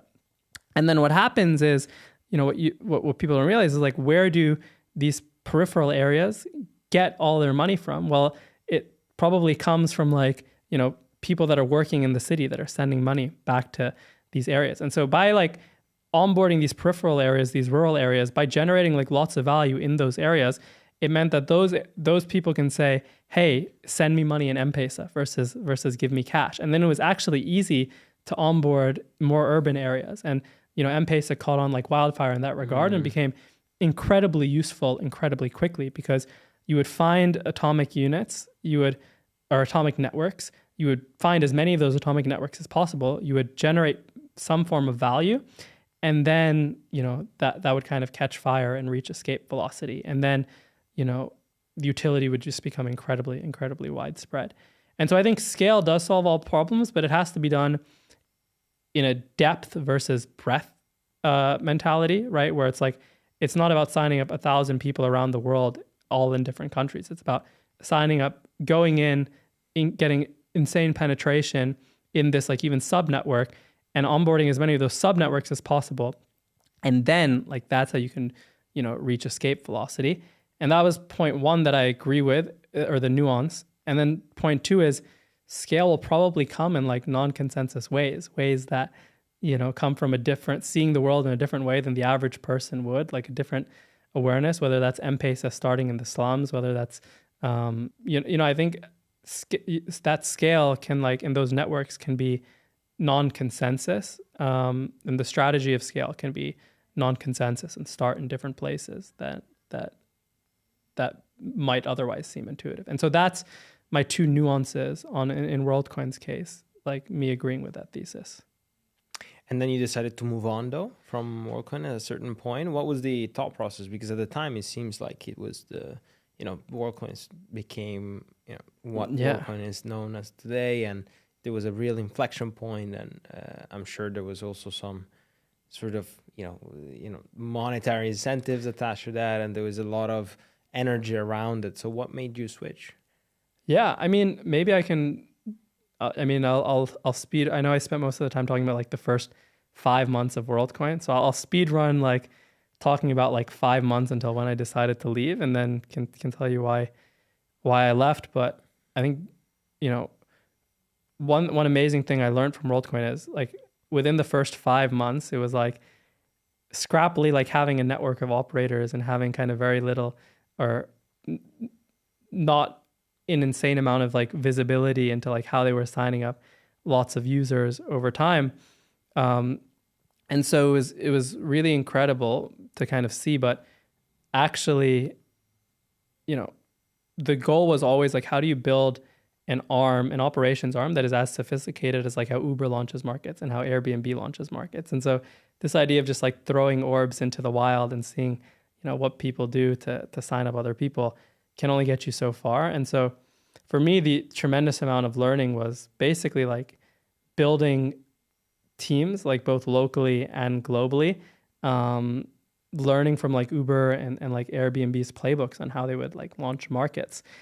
And ultimately, like, when the strategies of how you would go into a market, the types of operators that you would find, they didn't necessarily have to be like these scrappy like college kids anymore, especially as WorldCoin gained more like press and exposure. You could find like quite sophisticated operators who already had kind of local businesses and kind of gig workers for hire already set up. Like that's how Uber would launch certain markets as well. They wouldn't just go and find, individuals who had their own cars. They would find like fleet management companies who had a bunch of gig workers for hire and employ them to like accept the first rides. And so there was just like a tremendous amount of learning that we did over time to make the operations much more sustainable, much more sophisticated, and much more effective, whether that's also like setting incentives in the right way that optimize for like not just signing up a user, but to show that they really understand what they're signing up for, ensuring, delaying kind of the reward of their sign up from an operator's perspective until you prove that a user like retains in the app a week later and like uses their WorldCoin for something or uses the tokens for something. And so there was just like a tremendous amount of learnings and playbooks and infrastructure that we had set up. And so basically like over the course of like a year and a half, 2 years, we built our own operations arm from scratch. And it was truly incredible. And I think we had a team that was ready to go and just like print operations at scale, kind of like we talked about playbooks, right? And, you know, it was an incredible adventure for me. I spent 3 years kind of living out of a suitcase as well, mostly between like our top 4 markets, which was Lisbon, Buenos Aires, Nairobi, and India, both like Delhi and Bangalore. And it was incredible. We had launched like 1.5 million users in the course of like 1.5, 2 years. And I had stories of a lifetime. And I know if I had like continued down that trajectory, I would probably still have like a number of stories. But I felt like for me, what was important at the time was, you know, the thing that was kind of lacking when we talk about like, is this truly like expanding my awareness now? Like, am I at a position where, you know, running the playbooks in different markets like really expands my awareness? You know, I felt like I had set up the engine in such a way where I, in a good way, like abstracted myself out of it. And I think that's the best thing in business. You kind of always want to like fire yourself by like setting up the right team and the right infrastructure. You want to fire yourself at certain functions. And the beauty is then either you can reinvent yourself within the business based on what it needs, or you might realize that there's other opportunities that can like better serve to expand your awareness. And I think why I left WorldCoin was going back to kind of my technical roots as well. We talked about this idea of like scale solving all problems. And that was the case in the case of WorldCoin. But around the time I left WorldCoin was 2022, late 2022, which is when ChatGPT launched. And when ChatGPT launched, everyone was like so obsessed with kind of the underlying models that like ChatGPT was built upon, which were LLMs, or large language models. And you know, when you see the types of output that like ChatGPT would generate, there was like this moment where not only was it like incredible from a product perspective, it was like the fastest product to like 1 million users, right? But from like an AI perspective, there was like a lot of discourse around the idea that these language models, by just scaling them up with more and more data and more compute, making them bigger and better, could like lead to solving some of the hardest problems in humanity. And fundamentally, from an infrastructure standpoint, that's something that I actually like didn't agree with. And you know, I think and I think Atman actually, and we can talk about that now, but Atman was actually started by this idea of LLMs are built on, you know, basically the most fundamental unit of AI and of deep learning, which is the neural network, right? And, you know, the idea behind like traditional deep learning is I give a system a ton of input, and the system, you know, the neural network should recognize patterns in input, and it should generate output that is accurate in line with what it should be predicting, right? It's like, you know, the simplest example is I give a system enough images of a cat, and I give a system enough images of a dog, and I tell it, these are images of a cat, these are images of a dog. Now, if I give you another image, you should be able to predict with high accuracy, is this a cat or is this a dog? And LLMs are like that on steroids, right? Except you're not predicting like the species of an animal, you're predicting what are the words that should come after, you know, the words in this input. And that's incredible because trained on lots of like human-like text, right? You can actually generate things that sound quite intelligent and sound quite smart. But fundamentally, what neural networks and what kind of these traditional deep learning architectures enable are only single shot Q&A like experiences, right? It's like, I give you a question and give me the answer. And then that's the interaction and that's done. And so, you know, naturally you can solve harder and harder, like single shot Q&A like problems just by, you know, scale. Scale solves all problems. Doesn't solve all problems. Scale solves all single shot deterministic problems. And even today, actually, you know, these were like insights that I had a couple of years ago, but even today, if you look at like the launch of like models, like GPT-5, for example, and you see like these AGI benchmarks, they're all on like math problems or code completion problems, right? Which are problems that are single shot deterministic problems with verifiable solutions. And so naturally I can learn harder and harder math problems through just kind of more and more data and becoming much more adept at like recognizing patterns. But if you take an LLM and you drop it in an unknown environment and you give it a goal and you say, what is the next action that I should take to reach this goal? And you try to have it form a strategy to reach a goal and adapt to its environment, those types of tasks, these more open-ended exploratory tasks that require forming strategies, LLMs struggle with. And those are actually fundamentally the tasks that we promised our kids that AI would solve. Everything from like, drug discovery and emulating like scientists in a research lab to medical diagnosis. How can you build AIs that, ephemeralize like nurses or doctors that are asking the right questions and running the right tests and working towards a diagnosis and treatment? Even things like sales, right? Which are, you come to me looking for inspiration, and how do I ask you the right questions to like narrow you in on the products that are the best for you and give you confidence in buying them. All of these are not single shot problems. And fundamentally, all of these are problems that, humans, particularly human experts, can solve really well and have the reasoning abilities to solve. But LLMs in 2023 and in 2025 aren't able to solve. And all of these fundamentally are problems that, if you're able to interact with a machine or an expert, the interaction with an expert to solve those problems in science, problems in sales, problems in product discovery, are all experiences that should fundamentally like expand your awareness or the collective awareness of mankind. And so if you look at the types of experiences that you can have with LLMs, being able to solve lots of math problems doesn't expand the collective awareness of humanity. LLMs are amazing, but really what their function is increasing kind of productivity or workflow automation of highly deterministic tasks.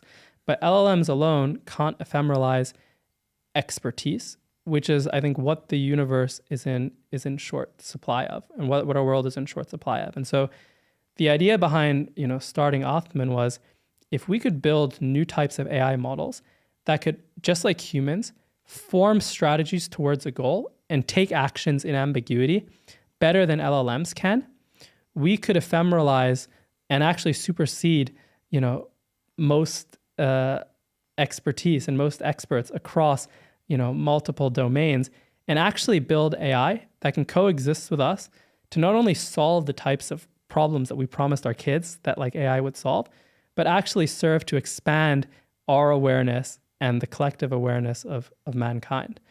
And so that was the mission behind Atman. And that's why, it was the right time for me to leave Worldcoin, because I actually had an intuition on how we would design those systems. And I wanted to follow that. You had an intuition about what the new architecture to actually not only go at one-shotting problem would be. And what was your intuition? Yeah. So I think it stemmed from this belief that, first off, it stemmed from my undergraduate background, where I discovered disciplines in AI that even predated the neural network and predated traditional deep learning. And so I think most of our industry thinks like AI started in the 1990s, like with the invention of deep learning and with the invention of neural networks and with the, cat dog trainings, classification trainings. But actually, there's actually a rich world of AI that even predated the neural network. And, one of the first disciplines in AI was called expert systems. And the goal was like, how do you actually simulate the reasoning or the decision-making of human experts to look at an environment, ask the right questions to learn more about the environment, and narrow a solution space until you reach a certain outcome. And this was developed in Stanford in the 1960s. And one of the first implementations of it was in like sales and like product recommendation. So if someone's like, I'm going skiing next week, versus something single shot that just shows you products. It like asks you the right questions, like what's the type of snow that you're going on, what it's like if I'm going to a beach holiday, right? Like it'll basically create the decision tree that determines the questions you should ask to narrow in on, what are the products that you should recommend, right? And so you can simulate like how experts interact with the world and experts' reasoning abilities through these decision trees. And in the case of like the expert systems in the 1960s, the decision trees were fundamentally hard-coded, right? You had a system with a hard-coded explicit set of decision trees and facts.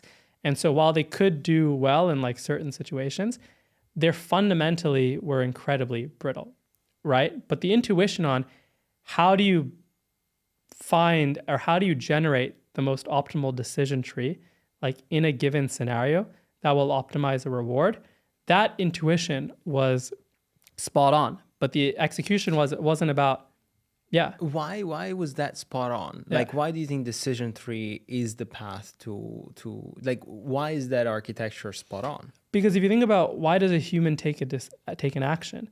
We take an action with 7 other actions in mind, right? To reach a goal. Like we take an action because there's some reward. It's like in the case of playing chess, you're not just playing one move in advance. And then when you get the next move, you're like, oh my God, I'm in a completely new situation. The best grandmasters play a move because they're thinking 7 moves in advance, right? Like if I play this move, he's most likely to play this move, and then I'll play this move. And then ideally we'll get to this state of the board. But also if they don't get to that state of the board, they also, have like 7 scenarios in advance of like how the next 7 moves can unfold. And that's what separates things that are deeply strategic from things that are deeply arbitrary and unstrategic. And so an LLM is only thinking kind of 1 move in advance if you give it kind of a long-term, more open-ended task. But the key is how can you build systems that can generate decision trees on the fly versus like retrieving a hard-coded decision tree and breaking once, the environment changes things that it's had experience on. And so for me, when I was an undergrad at Imperial, I was really lucky to meet the team at DeepMind who was working on AlphaGo. And that moment, I think for me, taught me, showed me the power of reinforcement learning, which was kind of the discipline where you can have a system that, had an understanding of an environment, had an understanding of a goal, and could essentially form strategies, form these decision trees to optimize a certain reward and adapt as their environment changed, aka as their opponent made a move. And for me, this kind of felt like the kernel of a truly super intelligent system.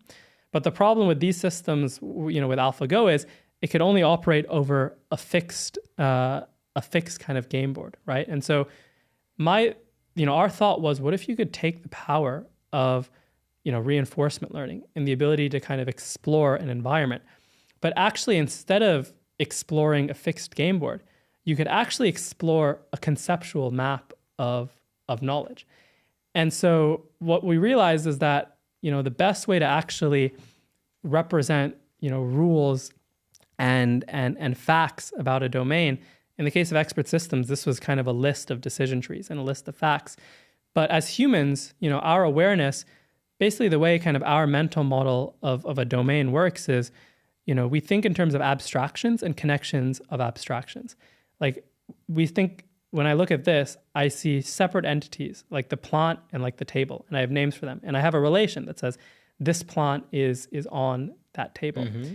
And so I think just like in any domain, you can represent the conceptual knowledge of an environment that can be used to make a decision as a kind of set or as a massive map between concepts and relationships, or, in computer science, graphs, right? And so the idea is if you can represent the kind of conceptual knowledge and model that conceptual knowledge with a graph, using reinforcement learning, you can explore different parts in that knowledge, kind of forming decision trees on the fly to reach a goal. And you can also model that goal via the exploration. And so I know it's like quite abstract, and so I'll describe some examples that ground basically this intuition. But the idea is, our research at Atman, or our reasoning models, aren't based on, are fundamentally focused on how do you solve and generate strategies for open-ended problems that adapt as you get more information from an environment, and versus an LLM where, you're prompting them at each instance with here's the environment, what's the next action I should take, and the actions are quite stochastically generated and not trained to optimize a reward, how do you model the knowledge of a domain in a graph? And how do you then build systems that can explore different paths in this graph to reach a reward? And that connects, the power of like AlphaGo and the explorative power of reinforcement learning, but not to explore fixed game boards, but actually these really complex structures of knowledge that represent human understanding of certain rules in a domain. So the graphs are static themselves. So the decision tree is made on the fly, but the graphs themselves are static. The graphs can evolve as you like get more information. For example, if I like read a new article and I learn like different concepts, I can like add that to if I learn a new concept, I can add it to my graph. And that can represent an additional path of exploration in the future. So eventually, is it just one big graph or? Eventually, yeah, you can represent really like most of our conceptual knowledge as one big graph, because all of these concepts are interconnected. And I know it's a bit abstract now, so I can give you like an example of what is a baseline open-ended task that benefits from like this architecture, this algorithm. I was in the task actually this task actually came, funnily enough, from being in line in a tent in Oktoberfest with my friends. But we were waiting in line in Oktoberfest, and we just decided to play a game. And the game was, if one of us was thinking of a mystery country, can the others guess the mystery country using the fewest amount of yes/no questions? And that would be able to allow us to see who was an expert on the world and who wasn't. And so people obviously who had like deep knowledge of, not only countries themselves, but, geopolitics, history knowledge, they kind of had essentially the concepts that they could use to organize this kind of like decision space of countries, right? And so the idea was, these people that were able to not only like have a clear mental model of the world and how, different countries connected to different concepts, like, was the country colonized by the UK or does the country border the Atlantic Ocean, but could also explore that decision space the fastest and adapt as they got new information, were able to like solve the game much faster than people who A, didn't have this sophisticated model of the world, and B, like didn't know how to like explore this model efficiently. And so, through playing this game, you're able to see like who is an expert on the world and who isn't. And naturally we would play this game with ChatGPT because that was we wanted to see how well it would perform, and it floundered quite a bit. And so, an example is the first question that GPT would always ask was, is the country in the northern hemisphere or in the southern hemisphere? And it's a question that sounds smart, kind of stochastically. Half. It's half of of geographically. Half. Yeah, but actually from a standpoint of, does it eliminate this decision space? How much does it eliminate the decision space? Only 32 countries are in the southern hemisphere. So a real expert who's forming strategies to eliminate as many questions as possible and has that as a reward that's kind of formulated would never ask that question, right? And so what we found is also, the strategies that these systems would generate were heavily biased, based on the distribution of data they had, which meant that for questions like the US or China, or countries like the US or China, GPT would be fine, but you give it an island in the Pacific and it goes on for like 30 questions and it gets like completely lost and it starts to hallucinate. And maybe it'll fall into a rabbit hole where it just starts guessing countries one by one by one by one.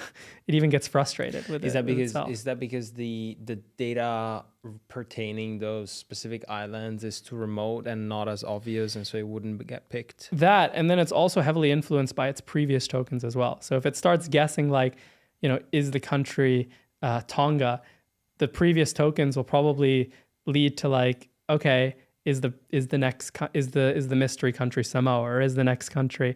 And so it's heavily influenced by its previous tokens as well. To what extent is this shortcoming a fault of the architecture versus something that gets fixed over time with more data and power? Well, the point is even if you give a system more data, if it can't formulate strategies, then it struggles to solve tasks that are out of like the distribution of its data where it doesn't have the strategies. I mean, you could say like, if I trained the system on enough country guessing games and I gave it like enough examples of like really positive gameplays, then it would naturally learn to like parrot those gameplays back to me.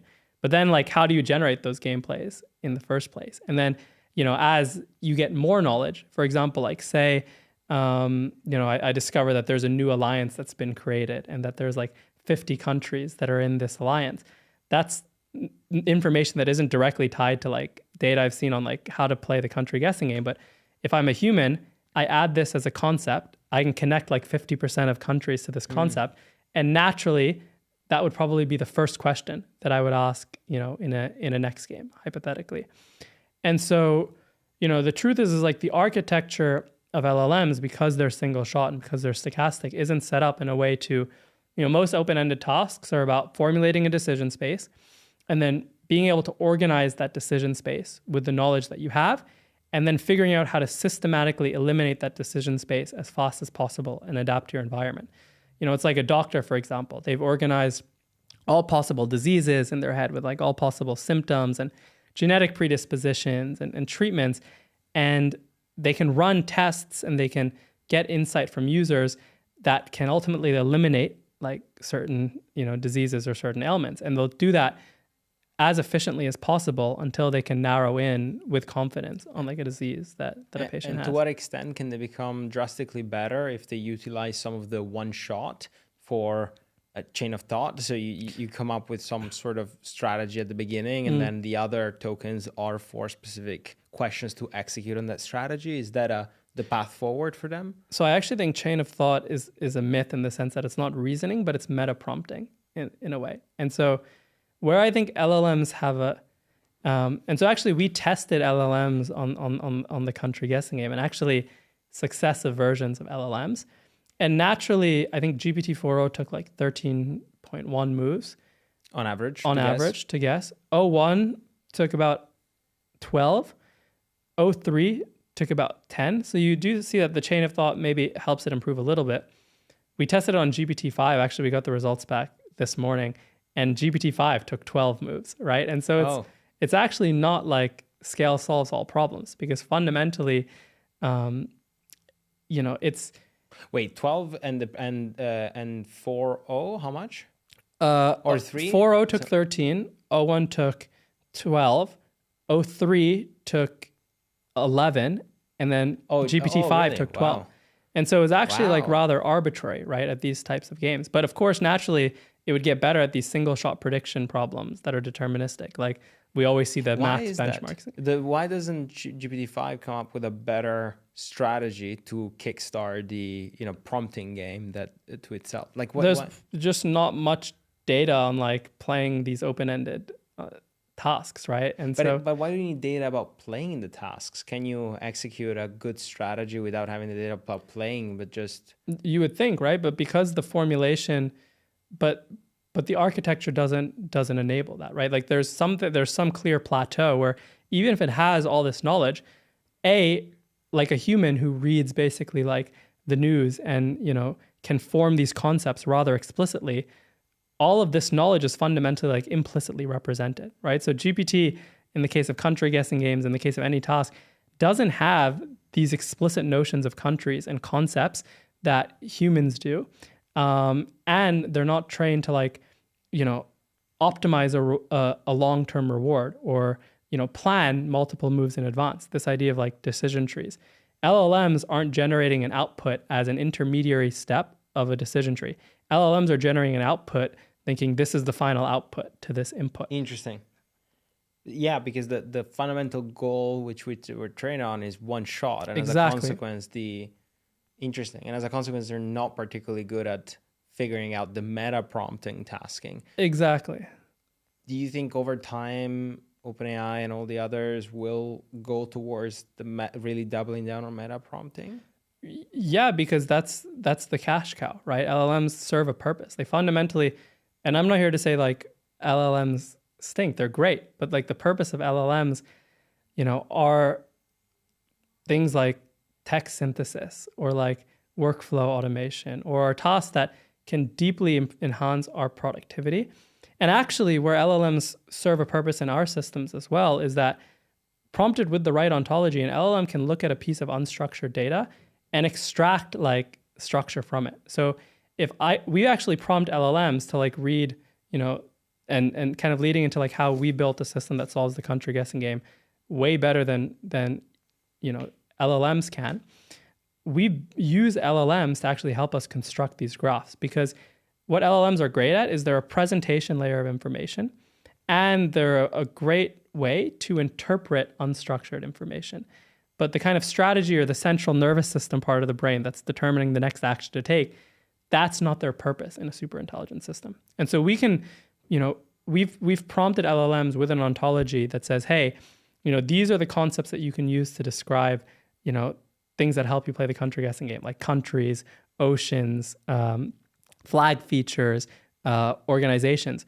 Read through these Wikipedia articles and extract mentions of things that you think fit into these buckets.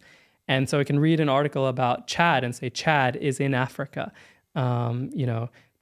Chad has, red, yellow, and blue in its flag. It can process the information. It can process this information and help you create the graph. And it can also help you present this information. But the cognitive abilities to explore these graphs are where it lacks. And so actually, we've built these massive graphs using LLMs, but we use reinforcement learning, and we frame the country guessing game in a way that says, hey, right now, your information about a country, the way to represent that is a node that's not connected to anything in the graph at all. And the actions that you can take are to probe edges in your environment between this country and other concepts. And so asking, for example, does the country border the Atlantic Ocean, forms an edge between, your mystery node and the Atlantic Ocean. And that moves based on like how we structure the graph and how we set up our algorithms. That moves the position of your knowledge closer to countries that border the Atlantic Ocean and further away from those that don't. And it continues to do that in succession, essentially forming a path through this graph by probing for edges until it gets closer and closer to just one country. And that's fundamentally how we model, what it means to form a path through a knowledge graph to reach a reward. And in this case, the reward is how can you get as close as possible to one country in the fewest amount of steps. We train the system, and on average, where the best performing reasoning model took like 11, or I think it was 10.95 questions to guess the mystery country, our first version of a system built on this architecture took 8.38 questions on average over 1,000 turns. And so that gave us like a lot of confidence that like kind of our 2025 implementation of an expert system could solve these multi-step open-ended problems in ways that LLMs can't, even with scale and data.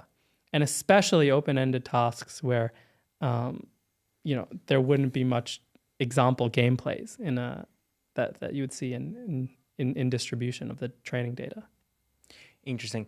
And do you think most value is in the approach is found in the way you construct the graphs, or is found in the way that at the reinforcement learning layer? Both. Equally valuable? Equally valuable. Because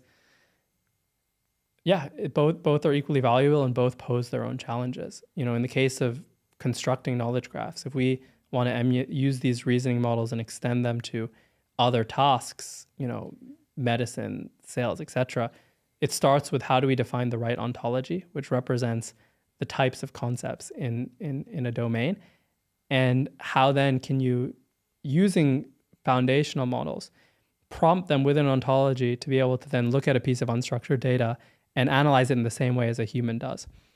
That object is a plant. The plant rests on top of the table. The cups rest on top of the table. The cup has color brown. And that's a perception challenge that we're trying to emulate, and essentially like a mental model forming challenge. And then the task of actually forming strategies to explore this conceptual knowledge, that's like cognition as well. That's a core part of cognition. That requires, challenges on how do we, first off, represent this graph in a way that can be efficiently explored by a reinforcement learning agent, because this goes way beyond, the environment or the state sizes that are used in like AlphaGo, right? Like chess and Go. And then how do you formulate the reward in the right way?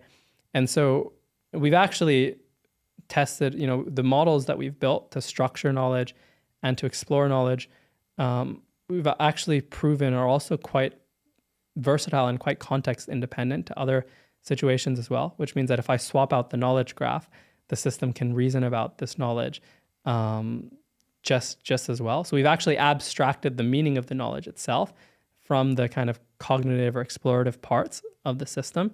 And so we have confidence that these types of reasoning models can be used to emulate any sort of expert task, as long as we're able to very clearly define the rewards and give, the systems the right infrastructure to train in.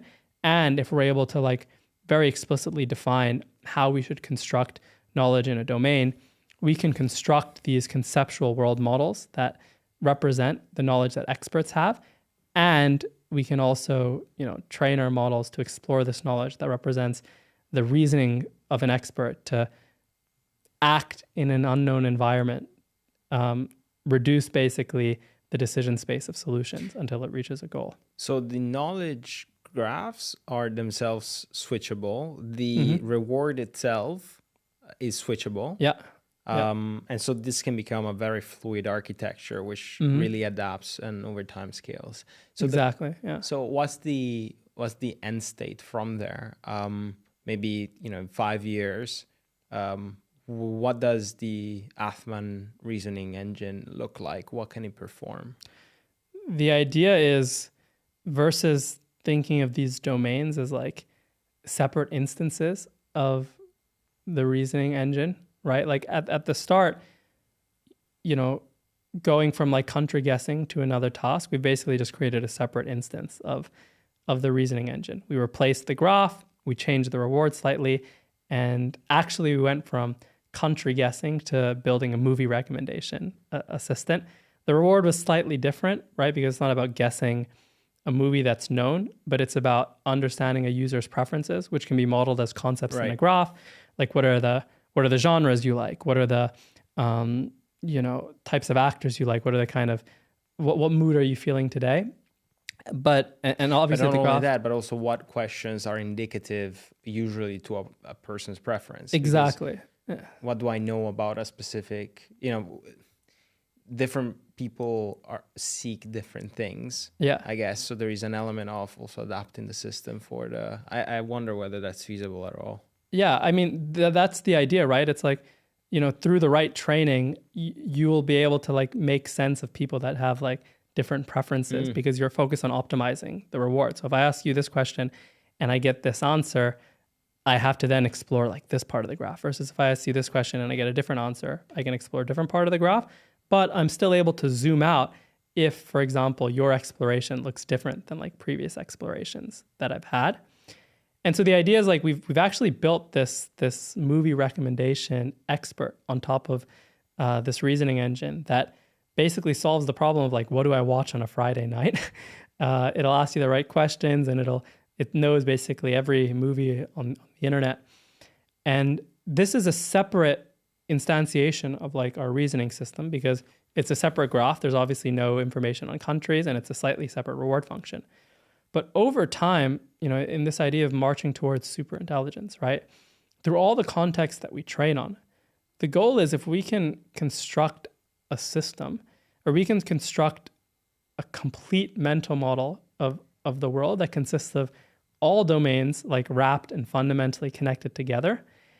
And we can train a system that can take any task as an input and implicitly determine how to kind of structure it as an exploration task, aka say, this is the reward that I'm optimizing for, and then form actions to reach that reward and form a strategy to reach that reward. The goal is it won't be dependent on, we won't silo the knowledge, and we won't hard code the reward, right? The idea is if we can, through training on lots of different contexts and lots of different domains, if we can append all of this knowledge together and the system can intelligently determine at this task that I've been presented with, this is how to formulate the reward as a graph exploration task. That to us is kind of, that to us represents the components of a truly super intelligent system that can adapt across a number of domains and a number of tasks. So it moves beyond replicating human expertise because you apply expertise on any topic. Yeah. And what does that become? It's really, what you would define as potentially super intelligent at the point. So it's someone that has complete awareness of pretty much everything, as knowledge graphs built across everything. It's probably the deepest conceptual knowledge of the world. And it can even use, and I think at the start, right, it is fundamentally something that is reactive. You can give it a task. The task can be, diagnose this patient, or this task can be, generate this kind of creative synthesis, or the task can be guess a country, or the task can be, discover this new drug. And it knows intuitively from the input that it's been given and from the environment that's in front of it, what parts of the graph to navigate to at that moment in time to solve a reward that it thinks is representative of like solving this task successfully.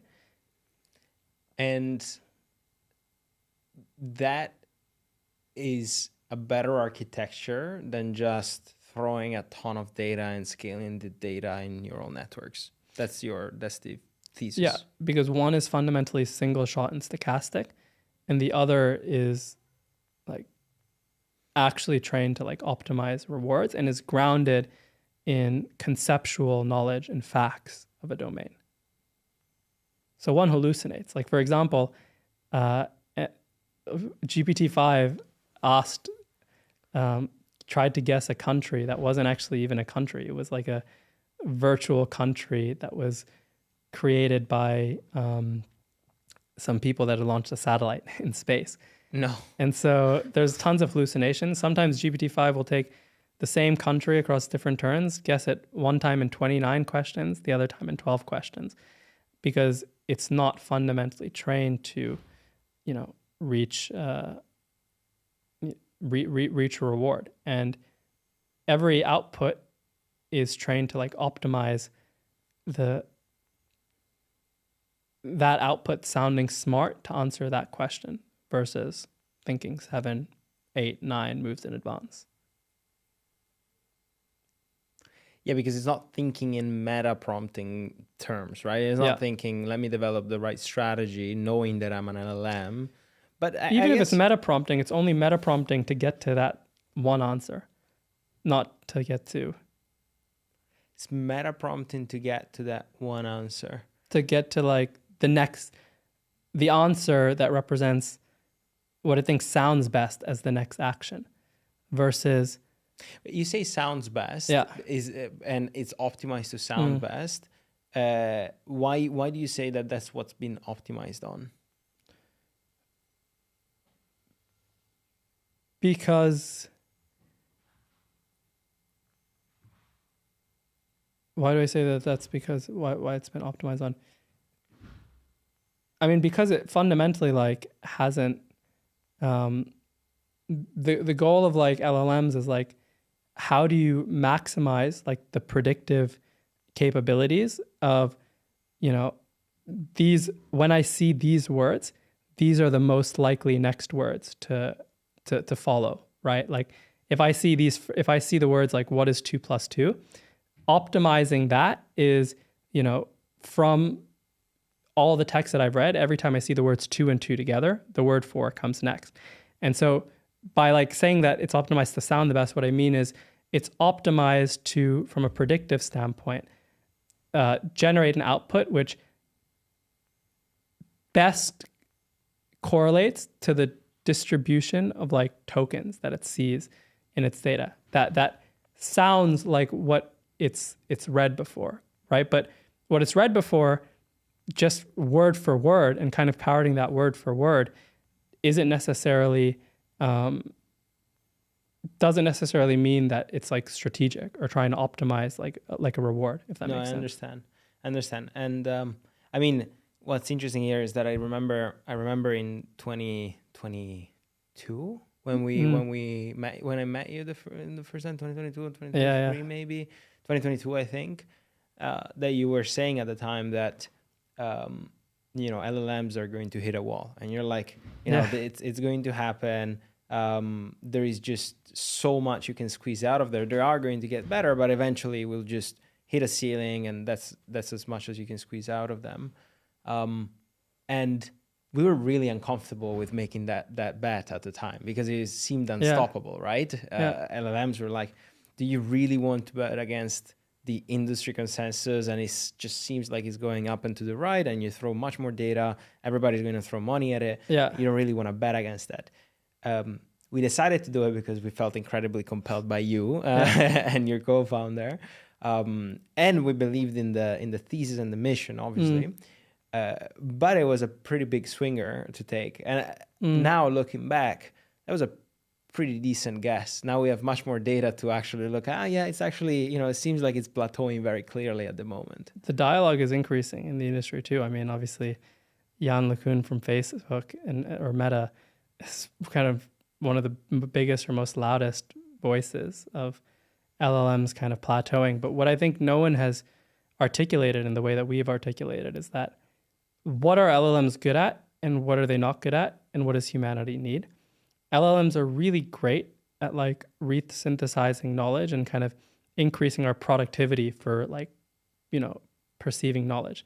Like being able to like summarize hundreds of thousands of emails is like super, super useful, right? Like, and, what LLMs and ChatGPT is like one of the products that we're all incredibly dependent on. And I think incredible for like productivity. But again, like the benchmarks, and this is why I hate terms like AGI and super intelligence, but the benchmarks of like truly super intelligent systems shouldn't just be on kind of these single shot predictive tasks.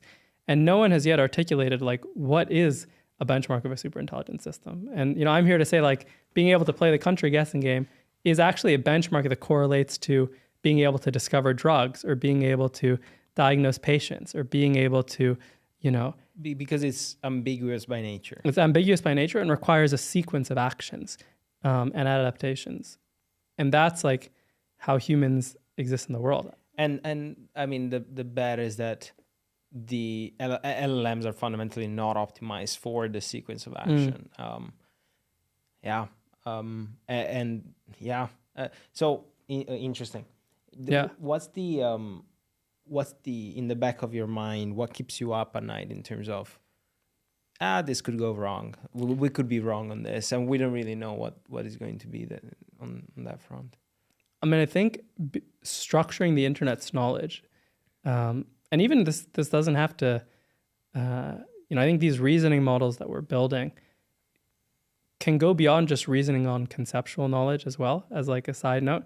You can structure the internet's knowledge, which kind of can serve as a proxy for the collective conceptual knowledge of the world. But, also in robotics and actually like taking actions in the physical world, I think you can also map out, even just as the examples that I did, any kind of like scene as a structured, world model or knowledge graph as well. And you can train a system not to like form strategies on like solving a cognitive task, but to form strategies on like, how to like perform a task in the physical world. And so, as a side note, that's where I see kind of the extension of these reasoning models just beyond conceptual tasks in the digital world. But fundamentally, one of the hardest things is actually like generating these models to reason on, these graphs to reason on.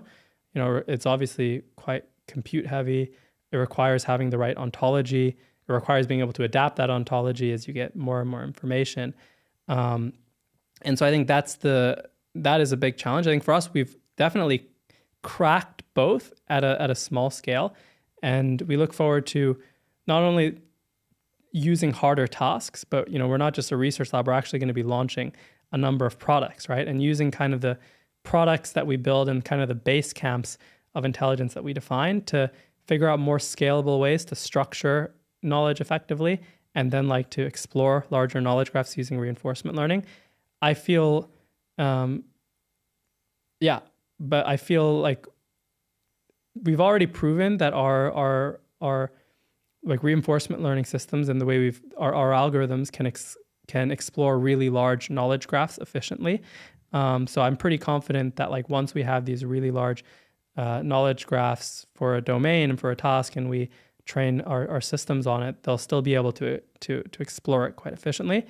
So for me, I think the biggest challenge is like, how can we structure knowledge efficiently at scale?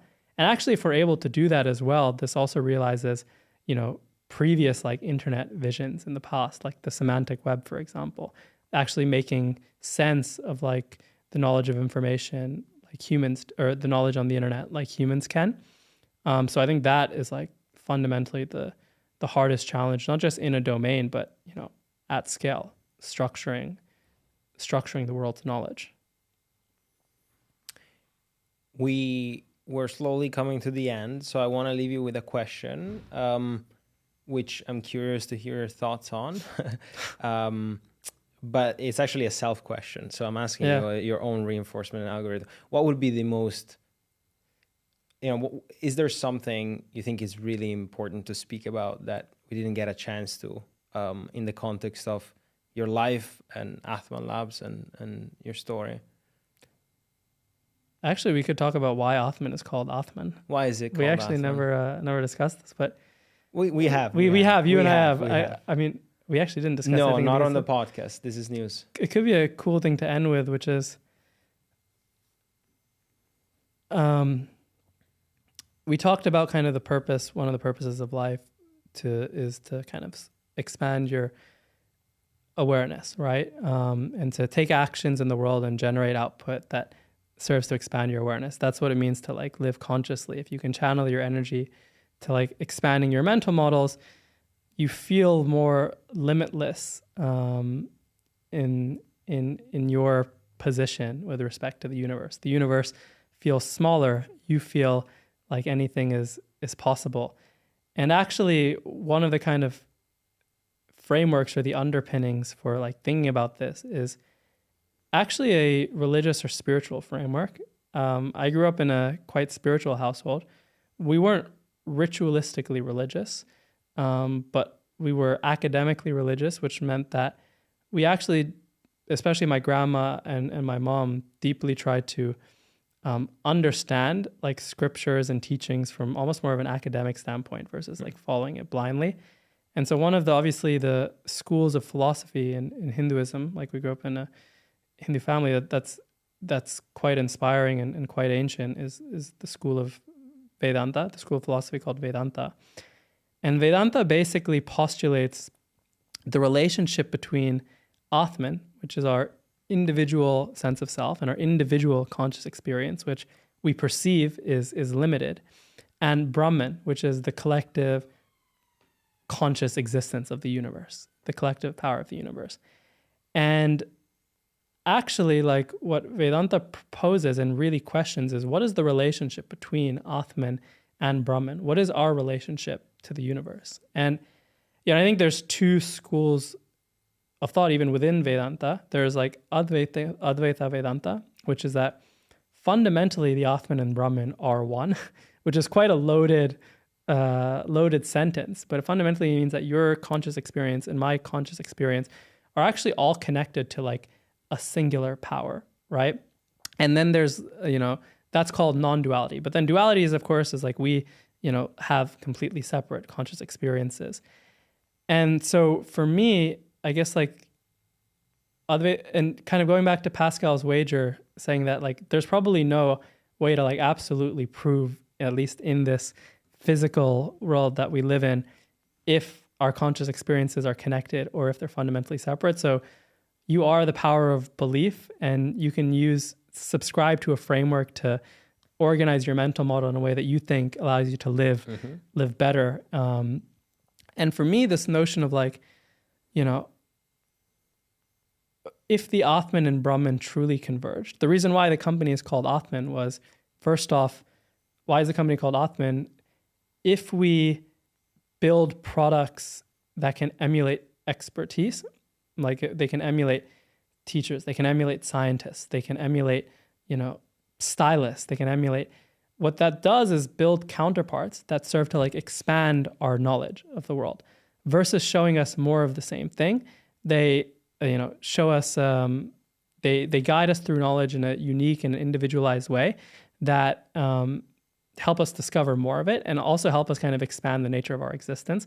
The first products that we're building actually are like personal shopping concierges that have deep knowledge of the world and deep knowledge of culture, as well as deep knowledge of products. And by getting to know us, they can actually introduce us in the right way to new types of products. And even as simple as like the fact that I'm wearing a new style, for example, increases my consciousness and increases, my confidence and increases, my capacity to feel good about myself and opens me up more to the rest of the world and changes the circles that I can interact with. And so, discovering new knowledge and coexisting with systems that introduce us to knowledge, even in the physical world, can open us up more as species and expand our lived experiences. And so how can we build systems? First off, by building a platform that structures all the knowledge in the world, how can we build systems that can help us discover more of that knowledge faster? If we represent Brahman as like the total knowledge in the world, how can we build systems that can basically expand our Atman to explore as much of that world as possible? That's fulfilling the realization of bringing the Atman as close to Brahman as possible. And so from a company standpoint and from how should these reasoning systems interact with humans and what is the purpose they should solve? The purpose they should solve is, how do you build machines that expand like our individual perception of the world and our understanding of the world versus show us more of the same thing. And so that's why, the company is called Atman. And, I think how Atman influences or Vedanta influences my lived experience is that if you were to subscribe to the school of thought, which is that our conscious experiences are all fundamentally the same and that Atman and Brahman are one.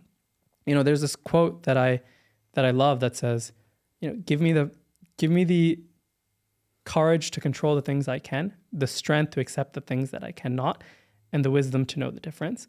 And I feel like if we had the mental model that we're all fundamentally different conscious experiences and we have a significant amount of control on how we can affect the universe, you feel like you can control more of the world that you can. Whereas I think if Atman and Brahman were really one of the things that you realize is that the only, our unique awarenesses were brought together at this point in time for a reason and are going to interact in the world in a way that is fundamentally outside of your control.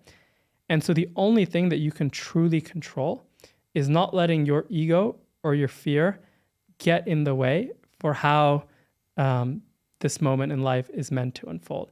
And all you have to do is just be open and aware of how your awareness expands as you interact with the world, and just be grateful for that as your existence, because there is no I, there is no you. There's just awareness. And I guess another quote that I love is like, the idea of like operating reactively versus proactively and figuring out, what someone's true motivation is, are you someone that lives as if no one is watching? Or are you someone that lives, because you want to live in a way that you feel like others are watching? And if you believe that the Atman and the Brahman are actually one, it doesn't matter. There's fundamentally no one that can or will or is watching your story. You're just letting, that existence pass through you, and you're just following the energy, and you're following your innate DNA and your innate awareness, and you're just seeing, how much you can expand it. And yeah, that's kind of, I know it's very loaded, but it's how Vedanta, which is something that I was really lucky that my grandma was able to introduce to me as a young age from more of like an academic sense versus like a ritualistic sense. It influences kind of my mental model for how I interact with the world, and really is kind of the underpinning for building systems that can expand our collective Atman and our collective awareness. It really feels like there is nothing else you could be working on. Like it has to be this. Yeah.